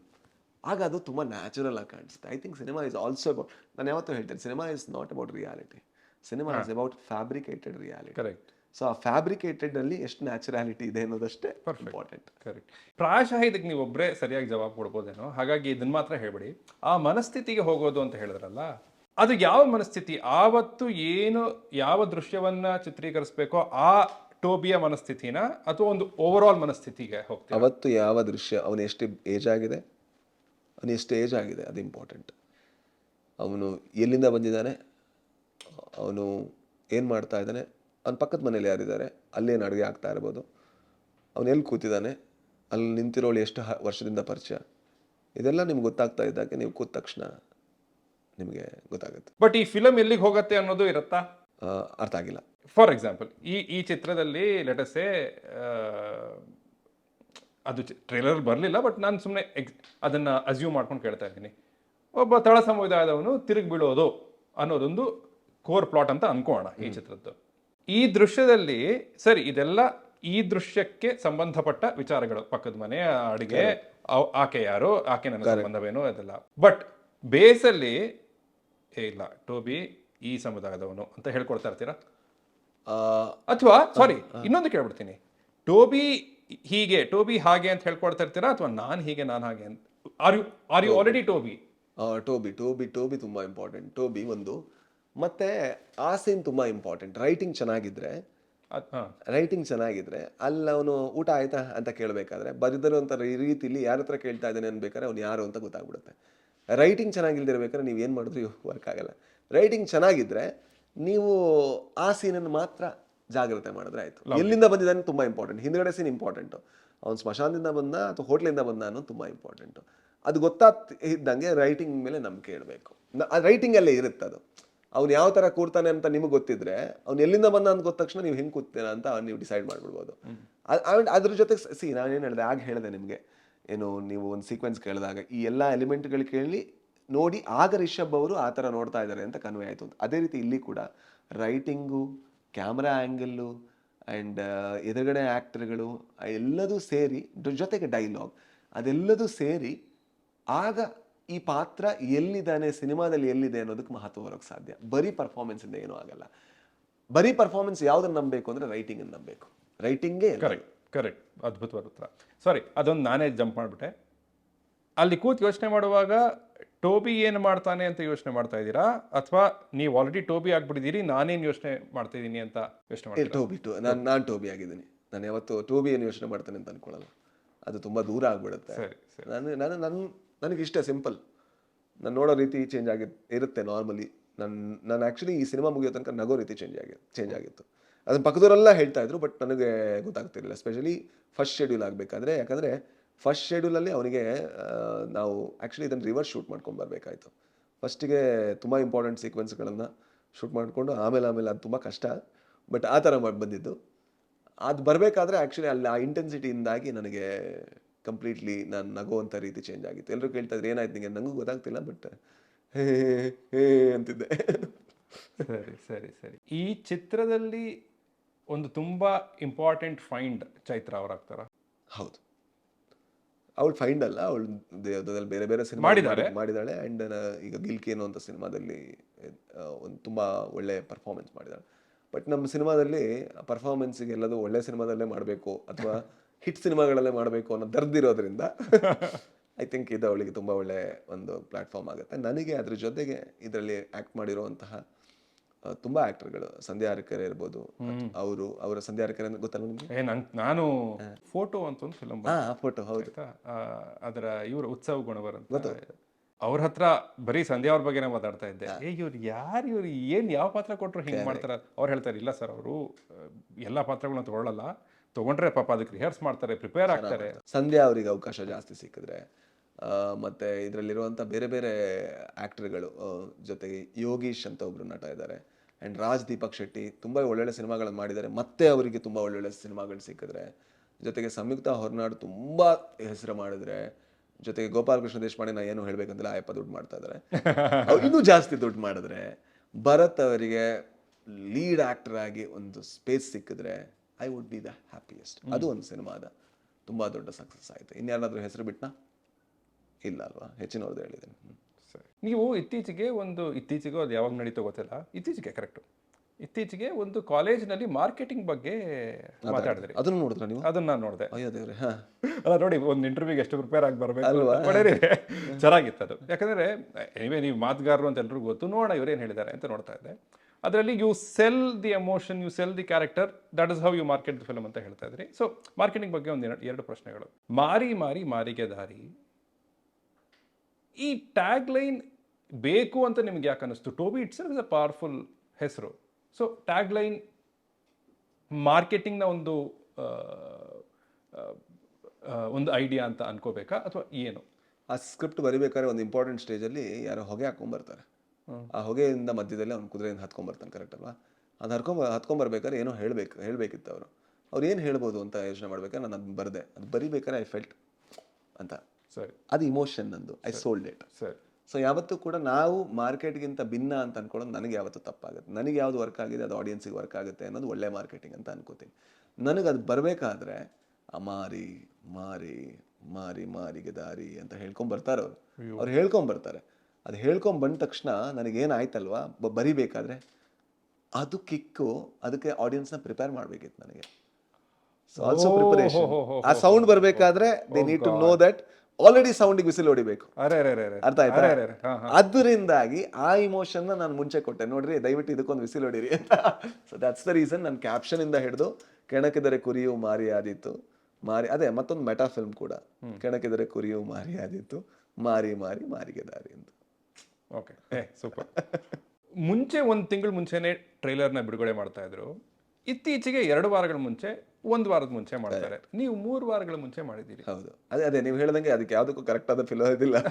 Correct ಆದ ಒಂದು ಅಂದರೆ ನಮಗೆ ಈ ಸಿನಿಮಾ ಏನಾದರೂ ಚೆನ್ನಾಗಿ ಟ್ರೈಲರ್ ವರ್ಕ್, ಈಗ ಎಕ್ಸಾಂಪಲ್ ನಾವು ಮಾಡಿರೋಂಥ ಉದ್ದೇಶ ಕೂಡ ಸಕ್ಸಸ್ಫುಲ್ ಆಯಿತು.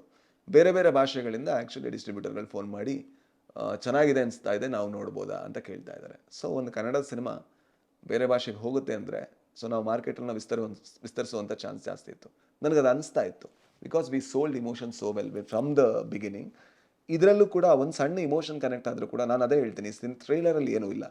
ಟ್ರೈಲರಲ್ಲಿ ನಾನು ಸಿನಿಮಾ ತುಂಬ ವಿಷಯಗಳನ್ನ ಬಿಟ್ಕೊಡ್ಬಾರ್ದು ಅಂತ ಅಂದ್ಕೊಂಡಿದ್ದೆ. ಐ ವಾಂಟೆಡ್ ಜಸ್ಟ್ ಒಂದು ಇನ್ವಿಟೇಷನ್, ಸಿನಿಮಾ ಬರಬೇಕು ಅಂತ ಅನಿಸ್ಬೇಕು, ಅಷ್ಟು ಮಾತ್ರ ಸಾಕು ಅಂತ.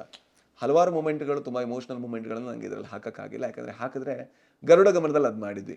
ಎಲ್ಲ ಎಲಿಮೆಂಟ್ಗಳು ಕೂಡ ಅದರಲ್ಲಿ ಟ್ರೈಲರಲ್ಲಿ ಇದ್ದಿದ್ದರಿಂದ ಸಿನಿಮಾದಲ್ಲಿ ಎಲ್ಲಿ ಬಿಸಿಲು ನೋಡಬೇಕು ಅಂತ ಗೊತ್ತಿತ್ತು, ಬಟ್ ಅದು ಅಷ್ಟೇ ಎಕ್ಸ್ಪೀರಿಯನ್ಸ್ ಕೊಡ್ತಿತ್ತಾ ಗೊತ್ತಿಲ್ಲ. ಅದಾಗಬಾರ್ದು, ಆಡಿಯನ್ಸ್ಗೆ ಥಿಯೇಟ್ರಲ್ಲೇ ಆ ಎಕ್ಸ್ಪೀರಿಯನ್ಸ್ ಕಟ್ಕೊಡ್ಬೇಕು ಅನ್ನೋ ಕಾರಣಕ್ಕೋಸ್ಕರ ಅದೆಲ್ಲ ರಿಸ್ಟ್ರಿಕ್ಟ್ ಮಾಡಿ ನಾವು ಇದು ಟ್ರೈಲರ್ ಕಟ್ಟಬೇಕಾಯ್ತು. ಅದರಿಂದಾಗಿ 3 ವಾರ ಹಿಂದೆ, ಸೊ ದಟ್ ಲೈಕ್ ಬೇರೆದ್ರು ಬಂದು ಸ್ವಲ್ಪ ಜಾಸ್ತಿ ದುಡ್ಡು ಕೊಡಲಿ ಅಲ್ಲ, ಇದು ಡಬ್ ಆಗಿ ಹೋಗಬಹುದು. ಯಾಕಂದ್ರೆ ಈಗ ಸದ್ಯಕ್ಕೆ ಆ ಪಾಸಿಬಿಲಿಟಿ ಬರ್ತಾ ಇದೆ. ನಾವು ಅನ್ಕೊಂಡಿದ್ದು ನಿಜ ಆಗ್ತಾ ಇದೆ. ತುಂಬಾ ಜನ ಫೋನ್ ಮಾಡಿಕೊಂಡು ಇಲ್ಲ ನಮ್ಗೆ ನೋಡ್ಬೇಕು ಸಿನಿಮಾ ಅಂತ ಕೇಳ್ತಾ ಇದ್ದಾರೆ. ಈಗ ಅದ್ರ ಡಿಸಿಷನ್ಗಳನ್ನೆಲ್ಲ ಗರುಡ ಗಮನ ಬರೀ ಕನ್ನಡದಲ್ಲೇ ಆಗಿತ್ತು. ಆಮೇಲೆ OTT ಬಂತು, ಬೇರೆ ಬೇರೆ ಭಾಷೆಗಳಿಗೆ ಹೋಯ್ತು. ಅಂದ್ರೆ ಬೇರೆ ಬೇರೆ ಭಾಷೆಗಳ ಜನ ನೋಡಿದ್ರು, ನಮ್ಮ ಭಾಷೆಯಲ್ಲಿ ಮಾತ್ರ ಆಯ್ತು. ಸೊ ಅದು ಎಕನಾಮಿಕಲಿ ನಮಗೆ ಸ್ವಲ್ಪ ಡಿಸ್ಅಡ್ವಾಂಟೇಜ್ ಆಯಿತು. ಇದರಿಂದ ಏನಾದರೂ ಎಕನಾಮಿಕಲಿ ಅಡ್ವಾಂಟೇಜ್ ಆದರೆ ಅದನ್ನ ಮತ್ತೆ ಒಳ್ಳೆ ಕನ್ನಡ ಸಿನಿಮಾಗಳ ಮೇಲೆ ಸ್ಪೆಂಡ್ ಮಾಡಬೇಕು ಅಂತ, ಮತ್ತೆ ನಮ್ಮ ಬ್ಯಾನರಲ್ಲೇ ಒಳ್ಳೊಳ್ಳೆ ಸಿನಿಮಾಗಳನ್ನು ತರಬೇಕು ಅಂತ. ಈಗ ಕೆಲವು ಟಕ್ ಅಂತ ಪ್ರಶ್ನೆಗಳನ್ನ ಕೇಳ್ಬಿಡ್ತೀನಿ. ಯೂಶಲಿ ನಾನು ಪ್ರಶ್ನೆಗಳಿಗೆ ಸುಮಾರು ಸಮಯ ತಗೊಳ್ತೀನಿ. ನೀವು ಉತ್ತರವನ್ನ ಬೇಗ ಹೇಳಬೇಕಾಗಿಲ್ಲ, ನಿಧಾನವಾಗಿ ಹೇಳ್ಬೋದು. ಇದು ಎಷ್ಟು ದಿನ ಶೂಟಿಂಗ್ ನಡೀತು? ಇದು ಒಂದು 40 ದಿವಸ ಶೂಟ್ ಆಯಿತು. ಆಲ್ಮೋಸ್ಟ್ ಅಟ್ ಸ್ಟ್ರೆಚಲ್ಲೇ ಮಾಡ್ಬಿಟ್ರ? ಅಟ್ ಸ್ಟ್ರೆಚಲ್ಲೇ ಮಾಡಬೇಕಾಯ್ತು. ಬೇರೆ ಬೇರೆ ಕಾರಣದಿಂದ 40 ದಿವಸದಲ್ಲೇ ಮಾಡಬೇಕಾಯ್ತು. ನಾನು ಬೇರೆ ಬೇರೆ ಸಿನಿಮಾಗಳಿಗೆ ಡೇಟ್ ಕೊಟ್ಟಿದ್ದೆ, ಅವ್ರಿಗೆ ಮೋಸ ಮಾಡೋಕ್ಕಾಗಲ್ಲ. ಹಾಗಾಗಿ 40 ದಿವಸದಲ್ಲೇ ಮುಗಿಸ್ಬೇಕಾಯ್ತು. ಬಟ್ ನಾನು ಬರೆಯೋ ದಿವಸನೇ ಆ್ಯಕ್ಚುಲಿ ಕಾಸ್ಟಿಂಗ್ ಮಾಡ್ತಾ ಇದ್ದೆ. ಸೊ ನನಗೆ ಯಾವ ಥರ ಆಯಿತು ಅಂದರೆ ಇನ್ಸ್ಪಿರೇಷನ್ಗಳ ಥರ ಆಯಿತು. ಒಂದು ಡೈಲಾಗ್ ಕೊಟ್ಟು ನೀನು ಹೇಳು ಅಂತ ಹೇಳಿದಾಗ ಯಾರೋ ಒಬ್ಬ ಆರ್ಟಿಸ್ಟ್ ಹೇಳಿದಾಗ ತುಂಬ ಚೆನ್ನಾಗಿ ಹೇಳ್ತಾರೆ, ನಂಗೆ ಗೊತ್ತಾಗ್ತಿದೆ ನಿನ್ನ ಪಾತ್ರ ಯಾವ ಥರ ಇರುತ್ತೆ ಅಂತ. ಕಾಸ್ಟ್ಯೂಮ್ ಯಾರೋ ಮಾಡ್ತಾಯಿದ್ರು, ಸೆಟ್ ಪ್ರವೀಣ್ ಯಾರೋ ಹೋಗಿ ಲೊಕೇಶನ್ ನೋಡ್ತಾಯಿದ್ರು, ಆ ಫೋಟೋಗಳು ನಂಗೆ ಬರೋದು, ನಾನು ಹೋಗಿ ಊರಿಗಿಂತ ಮುಂಚೆ ಮೂಗು ಚುಚ್ಚಿಸ್ಕೊಂಬಿಟ್ಟೆ. Because I knew this would happen in this film ಅನ್ನೋದು ನಂಗೆ ಸ್ಟ್ರಕ್ಚರ್ ಇತ್ತು. ಅದೆಲ್ಲ ಆಗ್ತಾ ಇರಬೇಕಾದ್ರೆ ನನಗೆ ಯಾವ ಥರ ಅಂದರೆ ಹೊರಗಡೆನೂ ಸಿನಿಮಾ ಆಗ್ತಾ ಇದೆ, ಒಳಗಡೆನೂ ಸಿನಿಮಾ ಆಗ್ತದೆ, ಈಗ ಪೇಪರ್ ಮೇಲೂ ಸಿನಿಮಾ ಬರಬೇಕು ಅನ್ನೋದಾಯಿತು. ಈಗ ಟೈಮ್ ಲೈನ್ ಹೇಳಿ, ಯಾವಾಗ ಶುರುವಾಗಿದ್ದು ಇದು? ಆ್ಯಕ್ಚುಲಿ ಏನಾಯಿತು ಅಂದರೆ ಬರೆಯೋಕೆ ಕೂತದ್ದು ಸ್ಟಾರ್ಟಿಂಗ್ ಐಡಿಯಾ ಈ ಸ್ವಾತಿ ಮತ್ತೆ ಇದು ಒಟ್ಟಿಗೆ ಆಯಿತು ಬರಿಬೇಕಾರೆ. ಅದು ಕೂಡ ಬರಿತಾ ಇದ್ದೆ, ಇದರದ್ದು ಸ್ಟ್ರಕ್ಚರ್ ಆಗ್ತಾ ಇತ್ತು. ಸ್ವಾತಿ ಶೂಟಿಂಗ್ ಹೋಗ್ಬೇಕಾದ್ರೆ ಏನಾಯಿತು ಅಂತ ಹೇಳಿದ್ರೆ, ಆ Swati was a very easy film because ನಾವು ಕಂಪ್ಲೀಟ್ಲಿ ರಿಹರ್ಸ್ಡ್. ಒಬ್ಬೊಬ್ಬ ಆ್ಯಕ್ಟರ್ ಕೂಡ ಒಂದು ಡೈಲಾಗು ಗೊತ್ತಿಲ್ಲದಿರೋನು ಯಾರೂ ಇರಲಿಲ್ಲ. Camera angle completely planned. Location ತುಂಬ ಸಿಂಪಲಾಗಿ ಒಂದೇ ಲೊಕೇಶನ್, 1-2 ಲೊಕೇಶನ್. ಆ್ಯಂಡ್ ಆ ಲೊಕೇಶನಲ್ಲಿ ನಾವು ಸ್ಟೇ ಆಗ್ತಾ ಇದ್ವಿ. ಆ ಕಾರಣದಿಂದ ಬೆಳಿಗ್ಗೆ 4:45 ಗಂಟೆಗೆ ಎದ್ದು ಕ್ಯಾಮ್ರಾ ಎಲ್ಲ ಇಟ್ಟು ಎಲ್ಲ ಪಟ್ ಅಂತ ಮಾಡ್ತಾ ಇದ್ವಿ. ಅದ್ರ ಜೊತೆಗೆ ಒಂದು ರೂಮ್ ಆಗಿ ಇನ್ನೊಂದು ರೂಮ್ ಇದ್ರೆ ಲೈಟಿಂಗ್ ತುಂಬ ಟೈಮ್ ಇತ್ತು. ಆ್ಯಂಡ್ ಏನು ಮಾಡೋಕ್ಕಿರಲಿಲ್ಲ. ಲೈಟಿಂಗ್ ಡಿಸ್ಕಷನ್ ಆಗಿದೆ, ಕಾಸ್ಟ್ಯೂಮ್ ಡಿಸ್ಕಷನ್ ಆಗಿದೆ, ರಿಹರ್ಸಲ್ ಆಗಿದೆ, ಏನು ಮಾಡೋಕ್ಕಿಲ್ಲ. ನಾನು ಪೇಪರ್ ಪೆನ್ ಹಿಡ್ಕೊಂಡು ಕೂರ್ತಾ ಇದ್ದೆ, ಇದು ಸ್ಟ್ರಕ್ಚರ್ ಹಿಂಗೆ ಮಾಡಿದ್ರೆ ಹೆಂಗಿರುತ್ತೆ, ಇದು ಹಿಂಗೆ ಅಂತ. ಆ ಸ್ಟ್ರಕ್ಚರ್ ಆದಮೇಲೆ ಸ್ವಾತಿ ಮುಗಿಸಿ ಬಂದೆ. 1 ವಾರ ಜ್ವರ ಇತ್ತು ನನಗೆ, ಶೂಟಿಂಗ್ ಇಲ್ಲ ಆಯಿತು ಎಲ್ಲಿ ಊಟಿಲಿ, ಹೆಲ್ತ್ ಸ್ವಲ್ಪ ಹಾಳಾಯಿತು. ಅದಾದಮೇಲೆ ಒಂದು 15 ದಿವಸದಲ್ಲಿ ಸ್ಕ್ರಿಪ್ಟ್ ಆಯಿತು. ಆ 15 ದಿವಸದಲ್ಲಿ ಜೊತೆಗೆ ಇದೆಲ್ಲ ಪ್ರಿಪ್ರೇಷನ್ಗಳು ಆಯಿತು. ಆಮೇಲೆ ಮತ್ತೆ 15 ದಿವಸ pre production, which is a very less time. But we didn't had any option because after 40 days I had to. ನಾನು ಬೇರೆ ಸಿನಿಮಾಗಳಿಗೆ ಹೋಗ್ಬೇಕಾದ್ರೆ ಡೇಟ್ ರೆಸ್ಪೆಕ್ಟ್ ಮಾಡ್ತೀನಿ, ಬಟ್ ಆದರೆ ಅವ್ರು ಆ ಟೈಮಿಗೆ ಮುಗಿಸಲ್ಲ. ಬಟ್ ನನಗೆ ಅದು ಅಭ್ಯಾಸ. ನಾನು ನಿಮ್ಮ ಹತ್ರ 2 ದಿವಸ ಕೇಳಿದ್ರೆ ನನಗೆ ಆ 2 ದಿವಸದಲ್ಲೇ ಮುಗಿಸ್ಬೇಕಿಲ್ಲ ಅಂದರೆ ಇಟ್ಸ್ ವೆರಿ ಡಿಸ್ರೆಸ್ಪೆಕ್ಟ್ಫುಲ್ ಅಂತ ನಾನು ಅನ್ಕೋತೀನಿ. ಬಟ್ ಆಮೇಲೆ 40 ದಿವಸದಲ್ಲಿ ನಾವು ಮುಗಿಸಿದ್ವಿ. ಸರಿ, ನೀವು ಈ ಚಿತ್ರದ ನಿರ್ದೇಶನವನ್ನ ಮಾಡದ ಕಾರಣ ಇನ್ನೊಂದು ಮಾಡ್ತಾ ಇದ್ರಿ ಅನ್ನೋದಕ್ಕ, ಸ್ವಾತಿ ಮಾಡ್ತಾ ಇದ್ರಿ, ಹಾಗಾಗಿ ಅದು ಒಂದು ಕಾರಣ. ಇನ್ನೊಂದು ಕಾರಣ ಏನಂದ್ರೆ, ನನಗೆ ನನ್ನ ಟೀಮ್ ಬೆಳಿಬೇಕು ಅಂತ ಬಹಳ ಆಸೆ ಇತ್ತು. ಸೊ ನಮ್ಮಲ್ಲಿ ಇನ್ನೊಬ್ಬ ನಿರ್ದೇಶಕ ಬಂದರೆ ಹೇಗಿರುತ್ತೆ, ಏನು ಬೇಡ, ಅವ್ನು ನನ್ನ ಜೊತೆ ಒಂದು ಮುಟ್ಟೈಕತೆಯಿಂದ ಇದ್ದಾನೆ. ಅವ್ನು ಹೊರಗಡೆ ಹೋಗಿ ಬೇರೆ ಲ್ಯಾಂಗ್ವೇಜ್ ಅಲ್ಲಾದರೂ ಮಾಡಿ, ಅವನು ಬೇಸಿಕಲಿ ಅವನು ಮಲಯಾಳಂ, ಅವನು ಹೊರಗಡೆ ಆದರೂ ಮಾಡಲಿ. ಬಟ್ ಒಬ್ಬ ನಿರ್ದೇಶಕ ಯಾವುದೇ ಇಂಡಸ್ಟ್ರಿಗೆ ಬಂದರೂ ಕೂಡ ಒಂದು ಲಾಭ ಅಂತ ಇದೆ. ಹಾಗಾಗಿ ಒಬ್ಬ ಹೊಸಬ ಬರಬೇಕು, ಜೊತೆಗೆ ನಮ್ಮ ಟೀಮ್ಗೂ ಹೆಲ್ಪ್ ಆಗಬೇಕು. ಆ್ಯಂಡ್ ಅದ್ರ ಜೊತೆಗೆ ನಾನು ಸ್ವಾತಿ ಜೊತೆ ಬೇರೆ ಬೇರೆ ಕೆಲಸದಲ್ಲಿ ಬ್ಯುಸಿ ಇದ್ದೆ. ನಾನು ಸ್ವಾತಿ ಬ್ಯುಸಿ ಇರಬೇಕಾದ್ರೂ ಕೂಡ ಇಲ್ಲಿ ಸ್ಟ್ರಕ್ಚರ್ ಆಗ್ತಾ ಇರೋದ್ರಿಂದ ಅವ್ನು ಬೇರೆ ಬೇರೆ ಕೆಲಸಗಳನ್ನ ಮಾಡ್ಬೋದು. ಎಕ್ಸಾಂಪಲ್, ಈಗ ಆರ್ಟ್ ಡೈರೆಕ್ಟರ್ನ ಯಾರನ್ನು ಕರ್ಕೊಂಬಂದು ರೆಫರೆನ್ಸ್ ಕಳಿಸೋದು, ಅಥವಾ ಸ್ಟಂಟ್ ಕೊರಿಯೋಗ್ರಾಫರ್ನ ಯಾರನ್ನು ರೆಫರೆನ್ಸ್ ಕಳಿಸೋದು, ಇದೆಲ್ಲ ಮಾಡ್ತಾ ಇದ್ದಿದ್ದ ಕಾರಣದಿಂದಾಗಿ ನಾನು ಅದನ್ನು ಬೇರೆಯವ್ರಿಗೆ ಕೊಡಬೇಕಾಯ್ತು. ಆ್ಯಂಡ್ ಈ 40 ದಿನಗಳ ಶೂಟ್ನಲ್ಲಿ ನಿಮ್ಮ ಭಾಗ ಎಷ್ಟು ದಿನ ಆಯಿತು? ಆ್ಯಕ್ಚುಲಿ 40 ದಿವಸನೂ ಇದ್ದೆ ನಾನು. 40 ದಿವಸ ಓಕೆ. ಅಂದರೆ ನಾನು ಸೆಟ್ ಬಿಟ್ಟು 1 ನಿಮಿಷನೂ ಹೋಗಿಲ್ಲ ಇಲ್ಲೂ. ಅಲ್ಲ, ನಿಮ್ಮ ಪಾತ್ರದ ಶೂಟಿಂಗು 40 ದಿವಸ ಇತ್ತು. ಓಕೆ. ಮೋಸ್ಟ್ಲಿ ಈ ಕಮೆಂಟ್ ನಿಮಗೆ ಇಷ್ಟವಾಗತ್ತೇನೋ. ಈ ಟ್ರೈಲರ್ನ ನಮ್ಮ ಮನೇಲಿ ನೋಡ್ತಾ ಇದ್ವಿ. ನಮ್ಮ ತಾಯಿ ನೋಡಿದ್ರು. ನೋಡಿ ಅವ್ರು ಹೇಳಿದ ಫಸ್ಟ್ ಕಮೆಂಟೇ, ಈ ವಿಗ್ ಚೆನ್ನಾಗಿದೆ ಅಂತ, ಆಯ್ತಾ? ನನ್ನ ಪ್ರಶ್ನೆ ಏನು ಅಂದ್ರೆ, ಆಕ್ಚುಲಿ ಚೆನ್ನಾಗಿದೆ, ಈ ವಿಗ್ಗು ಅದನ್ನ ಮಾಡೋಕೆ ಯಾಕೆ ಅಷ್ಟು ಕಷ್ಟ ಅಂತ. ಎಷ್ಟೋ ಫಿಲಮ್ಗಳಲ್ಲಿ ಇಲ್ಲ, ಕೆಟ್ಟದಾಗಿರುತ್ತೆ. ಕಷ್ಟ ಇಲ್ಲ. ಅದೇ ನಾ ಹೇಳೋದು, ಸಿನಿಮಾದಲ್ಲಿ ನಾವು ದೊಡ್ಡ ವಿಷಯಗಳಿಗೆ ಗೌರವ ಕೊಡ್ತೀವಿ, ಸಣ್ಣ ವಿಷಯಗಳಿಗೆ ಕೊಡಲ್ಲ. ಬಟ್ ಆದ್ರೆ ಸಣ್ಣ ವಿಷಯಗಳೇ ತುಂಬಾ ದೊಡ್ಡ ವಿಷಯಗಳು. ದೊಡ್ಡದಾಗಿ ಕಾಣ್ತಾ ಇರುತ್ತೆ. ಇಡೀ ಸಿನಿಮಾದಲ್ಲಿ ತಲೆ ಕಾಣಿಸ್ತಾ ಇರೋದು ನನಗೆ ಭಯ ವಿಗ್ ಹಾಕೋದಕ್ಕೆ. ಯಾಕಂದ್ರೆ ನಾನು ಹೇಳಿದೆ, ಹಾಕಿಲ್ಲ ಅಂದ್ರೆ ನಂಗೆ ಏನು ತೊಂದರೆ ಇಲ್ಲ, ಬಟ್ ಆಡಿಯನ್ಸ್ ಎಕ್ಸ್ಪೀರಿಯನ್ಸ್ ನ ಯಾವುದೇ ರೀತಿಯಲ್ಲೂ ಹಾಳು ಮಾಡಬಾರ್ದು. ನಾನೇನೋ ಚೆನ್ನಾಗಿ ಯಾವ್ದೋ ಒಂದು ಸೀಕ್ವೆನ್ಸ್ ಅಲ್ಲಿ ಅವ್ನು ಟೋಬಿ ಅಳ್ತಾ ಇರ್ತಾನೆ, ನೋಡ್ತಾ ಇದ್ದೀನಿ, ಅಲ್ಲಿ ನೋಡಲ್ಲ ಹೋಯ್ತು ಅಂತ, ಅದಕ್ಕೆ ನಾನು ರೆಡಿ ಇರಲಿಲ್ಲ. ಆಗ ನಮಗೆ ಮೇಕಪ್ ಆರ್ಟಿಸ್ಟ್ಗಳೆಲ್ಲ ಕನ್ವಿನ್ಸ್ ಮಾಡಿದ್ರು, ನಾನು ಹಾಕಿ ತೋರಿಸ್ತೀನಿ ನಿಮಗೆ ಕನ್ವಿನ್ಸ್ ಆಗಿಲ್ಲ ಅಂದರೆ ಹೇಳಿ ಅಂತ. ಆ್ಯಂಡ್ ನಾವು ಒಂದು ಇಂಟೆಲಿಜೆನ್ಸ್ ಮಾಡಿದ್ವಿ, ಏನಂದರೆ ಇವನಿಗೆ ಏಜ್ ಆಗ್ತಾ ಇರ್ಬೇಕಾದ್ರೆ ಕಂಪ್ಲೀಟ್ ಬಾಲ್ಡ್ ಆಗಿರುತ್ತೆ. ಹಾಗಾದರೆ ಹೇರ್ ಲೈನ್ ರಿಸೀಡಿಂಗ್ ಆಗ್ತಾ ಇರಬೇಕು ಫಸ್ಟಿಂದ. ಇಲ್ಲಿ ತನಕ ಕೂದಲು ಬಂದರೆ ಕೋತಿ ಥರ ಕಾಣಿಸ್ತಿದ್ದೆ ನಾನು, ಅಲ್ಲ ಈಗಲೂ ಏನು ಚೆನ್ನಾಗಿ ಕಾಣಿಸ್ತಿತ್ತು, ಬಟ್ ಅದು ಆ್ಯಕ್ಚುಲಿ ನೋಡಿದ್ರೆ ಇಲ್ಲಿ ತನಕ ಇಲ್ಲಿಂದ ಸ್ಟಾರ್ಟ್ ಆಗುತ್ತೆ ಕೂದಲು, ಬಿಕಾಸ್ ಇಟ್ಸ್ ರಿಸೀಡಿಂಗ್. ಸೊ ಅದು ಗೊತ್ತಾಗುತ್ತೆ ಇದೇ ವ್ಯಕ್ತಿ ಕೂದಲು ಇರ್ಬೋದು ಅಂತ. ಆಮೇಲೆ ಸೆಕೆಂಡ್ ಸ್ಟೇಜಲ್ಲಿ ಇನ್ನೂ ಕಡಿಮೆ ಆಗುತ್ತೆ. ಅದು ತುಂಬಾ ಅಂದ್ರೆ ಆ ಸಿನಿಮಾದಲ್ಲಿ ವಿಗ್ ಇರೋದು ಅವನನ್ನ ಚಂದ ಕಾಣಿಸಕ್ಕಲ್ಲ, ಅವನನ್ನ ಏಜ್ ಕಾಣಿಸೋದಕ್ಕೆ, ಅವನು ಎಷ್ಟು ಟೈಮ್ ಟ್ರಾವೆಲ್ ಆಯ್ತು ಅಂತ ಕಾಣಿಸೋದಕ್ಕೆ. ಅದು ಪರ್ಪಸ್ ತುಂಬಾ ಇಂಪಾರ್ಟೆಂಟ್ ಆಗುತ್ತೆ ಅಂತ ಅನ್ಸುತ್ತೆ ನನಗೆ. ವಿಗ್ ಹಾಕ್ಬೇಕು ಅಂದ್ರೆ ಇಲ್ಲಿ ತನಕ ಕೊಟ್ಟು ಆಗ ಅವ್ನು ಮತ್ತೆ ಬಾಲ್ಡ್ ಆದ್ರೆ ಅದು ಬಿಲೀವಬಲ್ ಆಗಲ್ಲ. ಐ ಥಿಂಕ್ ಅದು ಎಲ್ಲ ಕ್ರೆಡಿಟ್ ನಮ್ಮ ಮೇಕಪ್ ಆರ್ಟಿಸ್ಟ್ಗಳಿಗೆ, ಜೊತೆಗೆ ನನಗೆ ಇದು ಭಯಕ್ಕೂ ಹೋಗ್ಬೇಕು. ಇಲ್ಲ, it's definitely a compliment that ಚೆನ್ನಾಗಿ ಕಾಣಿಸ್ತಾರೆ ಅಂತ. And on the counter side ಅದ್ ಯಾಕೆ ಕೆಟ್ಟದಾಗಿ ಮಾಡ್ತಾರೆ ಅಂತ, ಮೀಸೆ ಸರಿ ಇಲ್ಲ ಅಂತ ನಮ್ಗೆ ಗೊತ್ತಾಗುತ್ತೆ, ಕೂದಲು ಸರಿ ಇಲ್ಲ ಅಂತ ನಮ್ಗೆ ಗೊತ್ತಾಗ್ತಾ ಇರುತ್ತೆ. ಅಂಡ್ ಅವರು ಅದೇ ನೀವು ಹೇಳ್ದಂಗೆ ಅವ್ರು ಅಳ್ತಾ ಇರ್ತಾರೆ, ನಮ್ಮ ಗಮನ ಎಲ್ಲ ಕೂದಲ ಮೇಲೆ ಹೋಗಿರುತ್ತೆ. ಆದ್ರೆ ಅದು ಗೊತ್ತಾಗಲ್ಲ, ಲೈಟಲ್ಲಿ ಗೊತ್ತಾಗಲ್ಲ ಅನ್ನೋದು. ಇಲ್ಲಿ ಅದು ಇದರಲ್ಲಿ ಆ ಇಮೋಷನಲ್ಲಿ ಯಾರು ನೋಡ್ತಾರೆ ಅನ್ನೋದು VFX ಅಲ್ಲಿ ಸರಿ ಮಾಡ್ತೀವಿ ಅನ್ನೋದು. ನಾನು ಕೆಲವಾರು ಸೆಟ್ಗಳಲ್ಲಿ ನಾನು ಅನ್ಕೋತಾ ಇರ್ತೀನಿ, ಯಾವುದೋ ಒಂದು ಸಣ್ಣ ಮೂಮೆಂಟ್ ಚೇಂಜ್ ಮಾಡಿದ್ರೆ ಅದು VFX ಉಳಿಸ್ಬೋದು, ಇಲ್ಲ VFX ಅಲ್ಲಿ ನೋಡ್ಕೋತೀವಿ ಅಂತಾರೆ. ನಂಗೆ ಭಯ ಆಗ್ತಾ ಇರುತ್ತೆ, ಗುರು 20,000 30,000 ಅಲ್ಲೇ ಹೋಯ್ತಲ್ಲ ಒಂದು ಸಣ್ಣ ಶಾರ್ಟ್ಗೆ ಅಂತ. ನಾನು ಅದೇ ಹೇಳ್ದಲ್ಲ, ನಾನು ಇನ್ನೂ ಮಿಡಲ್ ಕ್ಲಾಸೇ ಅದರಲ್ಲಿ. ಸೊ ಆ್ಯಂಡ್ 200 ರೂಪಾಯಿ ಕೊಟ್ಟು 250 ರೂಪಾಯಿ ಕೊಟ್ಟು ಸಿನಿಮಾ ನೋಡೋಕೆ ಬಂದವನಿಗೆ ನಾನು ವಿಗ್ ತೋರಿಸ್ತಾ ಕೂತ್ರೆ ಅದೇನು ಚಂದ ಅಲ್ವಾ? ಸೊ ಅವ್ನು ಸಿನಿಮಾ ನೋಡೋಕೆ ಬಂದಿದ್ದಾನೆ, ಅವನ ಸಿನಿಮಾಗೆ ನನಗೆ ಎಷ್ಟು ಸಿಟ್ಟಂದರೆ, ಒಂದು ಮುಟ್ಟೆಯ ಕತೆ ಟೈಮಲ್ಲಿ ಥಿಯೇಟ್ರಿಗೆ ನನ್ನ ಫ್ರೆಂಡ್ಸ್ ಎಲ್ಲ ಮಧ್ಯದಲ್ಲಿ ಹೋಗಿ ಫೋಟೋ ತೆಗೆದು ಕಳಿಸ್ತಾ ಇದ್ರು, ಹೆಂಗಾಗ್ತಿದೆ ನೋಡು ಅಂತ ನಮ್ಮ ಟೀಮ್ ಅವರು. ನಾನು ಹೇಳಿದೆ, ಇನ್ನೊಂದ್ಸಲ ಥಿಯೇಟ್ರ್ ಒಳಗಡೆ ಸಿನಿಮಾ ಆಗಬೇಕಾದ್ರೆ ಕಾಲಿಟ್ರೆ ನೀನು ಉಳಿಸಲ್ಲ ನಾನು, ಬಿಕಾಸ್ ನನಗೆ ಅದು ತುಂಬ ಪವಿತ್ರವಾದ ಎಕ್ಸ್ಪೀರಿಯನ್ಸು. ನಾನು ನಿನ್ನೆ ಯಾವುದೋ ಒಂದು ಇಂಟರ್ವ್ಯೂಲ್ ಹೇಳ್ತಾ ಇದ್ದೆ, ನಿನ್ನೆ ಅನಿಸುತ್ತೆ, ಕೇಳಿದ್ರು ಅಂದರೆ like why you should watch Toby ಅಂತ. ಥಿಯೇಟ್ರ್ ಕತ್ಲೊಳಗಡೆ ಅದರಷ್ಟು ಪ್ರೈವೇಟ್ ಪ್ಲೇಸು ನಮ್ಮ ಬೆಡ್ರೂಮು ಅಲ್ಲ, ಯಾಕಂದ್ರೆ ನಾವು ಒಬ್ಬಂಟಿ ಆಗಿರ್ತೀವಿ. ಇಡೀ ಹಾಲ್ ಫಿಲ್ ಆಗಿರಲಿ, ಬಟ್ ನಾವು ಒಬ್ಬಂಟಿ. ಅವನು ನಾವು ಇಬ್ಬರೇ ಇರೋದಕ್ಕೆ ಸಾಧ್ಯ, ಅವರು ನಾವು ಇಷ್ಟು ಇರೋದಕ್ಕೆ ಸಾಧ್ಯ. ಆಗ ನಾವು ಆ್ಯಕ್ಚುಲಿ ಗೊತ್ತಿಲ್ಲದೆ ನಾವು ಪ್ರಾಣಿಗಳಷ್ಟು ಮುಕ್ತರಾಗ್ತೀವಿ. ನಾವು ಅಳ್ಬೋದು, ನಾವು ನಗ್ಬೋದು, ನಾವು ವಿಸಿಲ್ ಹೊಡಿಬೋದು, ನಾವು ಚಪ್ಪಾಳೆ ತಟ್ಬೋದು. ಇದು ಹೊರಗಡೆ ಮಾಡೋಕ್ಕಾಗಲ್ಲ ನಮಗೆ. ಆಗ ಕೈರಮ್ ವಾಶಿ ಕಾಣಿಸ್ತಾನೆ ಹೊರಗಡೆ ಮಾಡಿದ್ರೆ, ಥಿಯೇಟ್ರ್ ಒಳಗಡೆ ಬರೀ ಅವನೊಂದು ಶ್ಯಾಡೋ ಮಾತ್ರ. ಈ ಒಂದು ಫ್ರೀಡಮಿಂದಾಗಿ ನಾವು ಥಿಯೇಟ್ರಲ್ಲಿ ಎಂಜಾಯ್ ಮಾಡಿ ಹೊರಗೆ ಬರಬೇಕಾದ್ರೆ ಮನುಷ್ಯರಾಗ್ತೀವಿ ಅಂತ ನಾನು ಅನ್ಕೋತೀನಿ. ಪ್ರಾಣಿಗಳಾಗೋ ಫ್ರೀಡಮಿಂದ ಹೊರಗೆ ಬಂದಾಗ ಮನುಷ್ಯರಾಗ್ತೀವಿ ಅಂತ. ಇಂಥ ಒಂದು ಪವಿತ್ರವಾದ ಸ್ಥಳದಲ್ಲಿ ಯಾರಾದರೂ ಒಬ್ಬ ಬಂದು ಬಾಗಿಲು ತೆಗೆದು ಡಿಸ್ಟರ್ಬ್ ಮಾಡಿದ್ರೆ ತಪ್ಪಾ ಸರಿನಾ? ನನ್ನ ಲೆಕ್ಕದಲ್ಲಿ ದೇವಸ್ಥಾನಕ್ಕಿಂತ ತುಂಬ ಕೆತಾರ್ಸಿಸ್ ಆಗೋದು ಸಿನಿಮಾ ಮಂದಿರಗಳಲ್ಲಿ.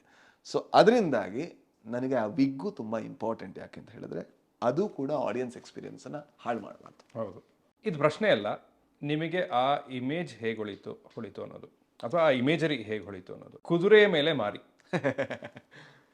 ಅದಕ್ಕೊಂದು ಸಣ್ಣ ಕತೆ ಬರುತ್ತೆ. ಬಟ್ ಇನ್ನೊಂದೇನು ಅಂತ ಹೇಳಿದ್ರೆ, ಅದು ಫೋಕ್ಲೋರ್ಗೂ ಏನಾದರೂ ಒಂದು ಸಣ್ಣ ಫೋಕ್ಲೋರ್ ಇರುತ್ತೆ ಅಲ್ಲಿ, ತುಂಬ ದೊಡ್ಡದಲ್ಲ, ತುಂಬ ಲಾಸ್ಟಿಗೆ ಒಂದು ಸ್ವಲ್ಪ ಸಣ್ಣ ಫೋಕ್ಲೋರ್. ಅವಲಕ್ಷಣ ಅಂತ ಕರಿತೀವಿ ನಾವು. ಒಂದು ಗಾಂಭೀರ್ಯ ಬೇಕು, ಒಂದು ಕುದುರೆ ಮೇಲೆ ಕೂರಬೇಕಾದ್ರೆ ಒಂದು ಗಾಂಭೀರ್ಯ ಬೇಕು, ಒಂದು ಗತ್ತು ಬೇಕು.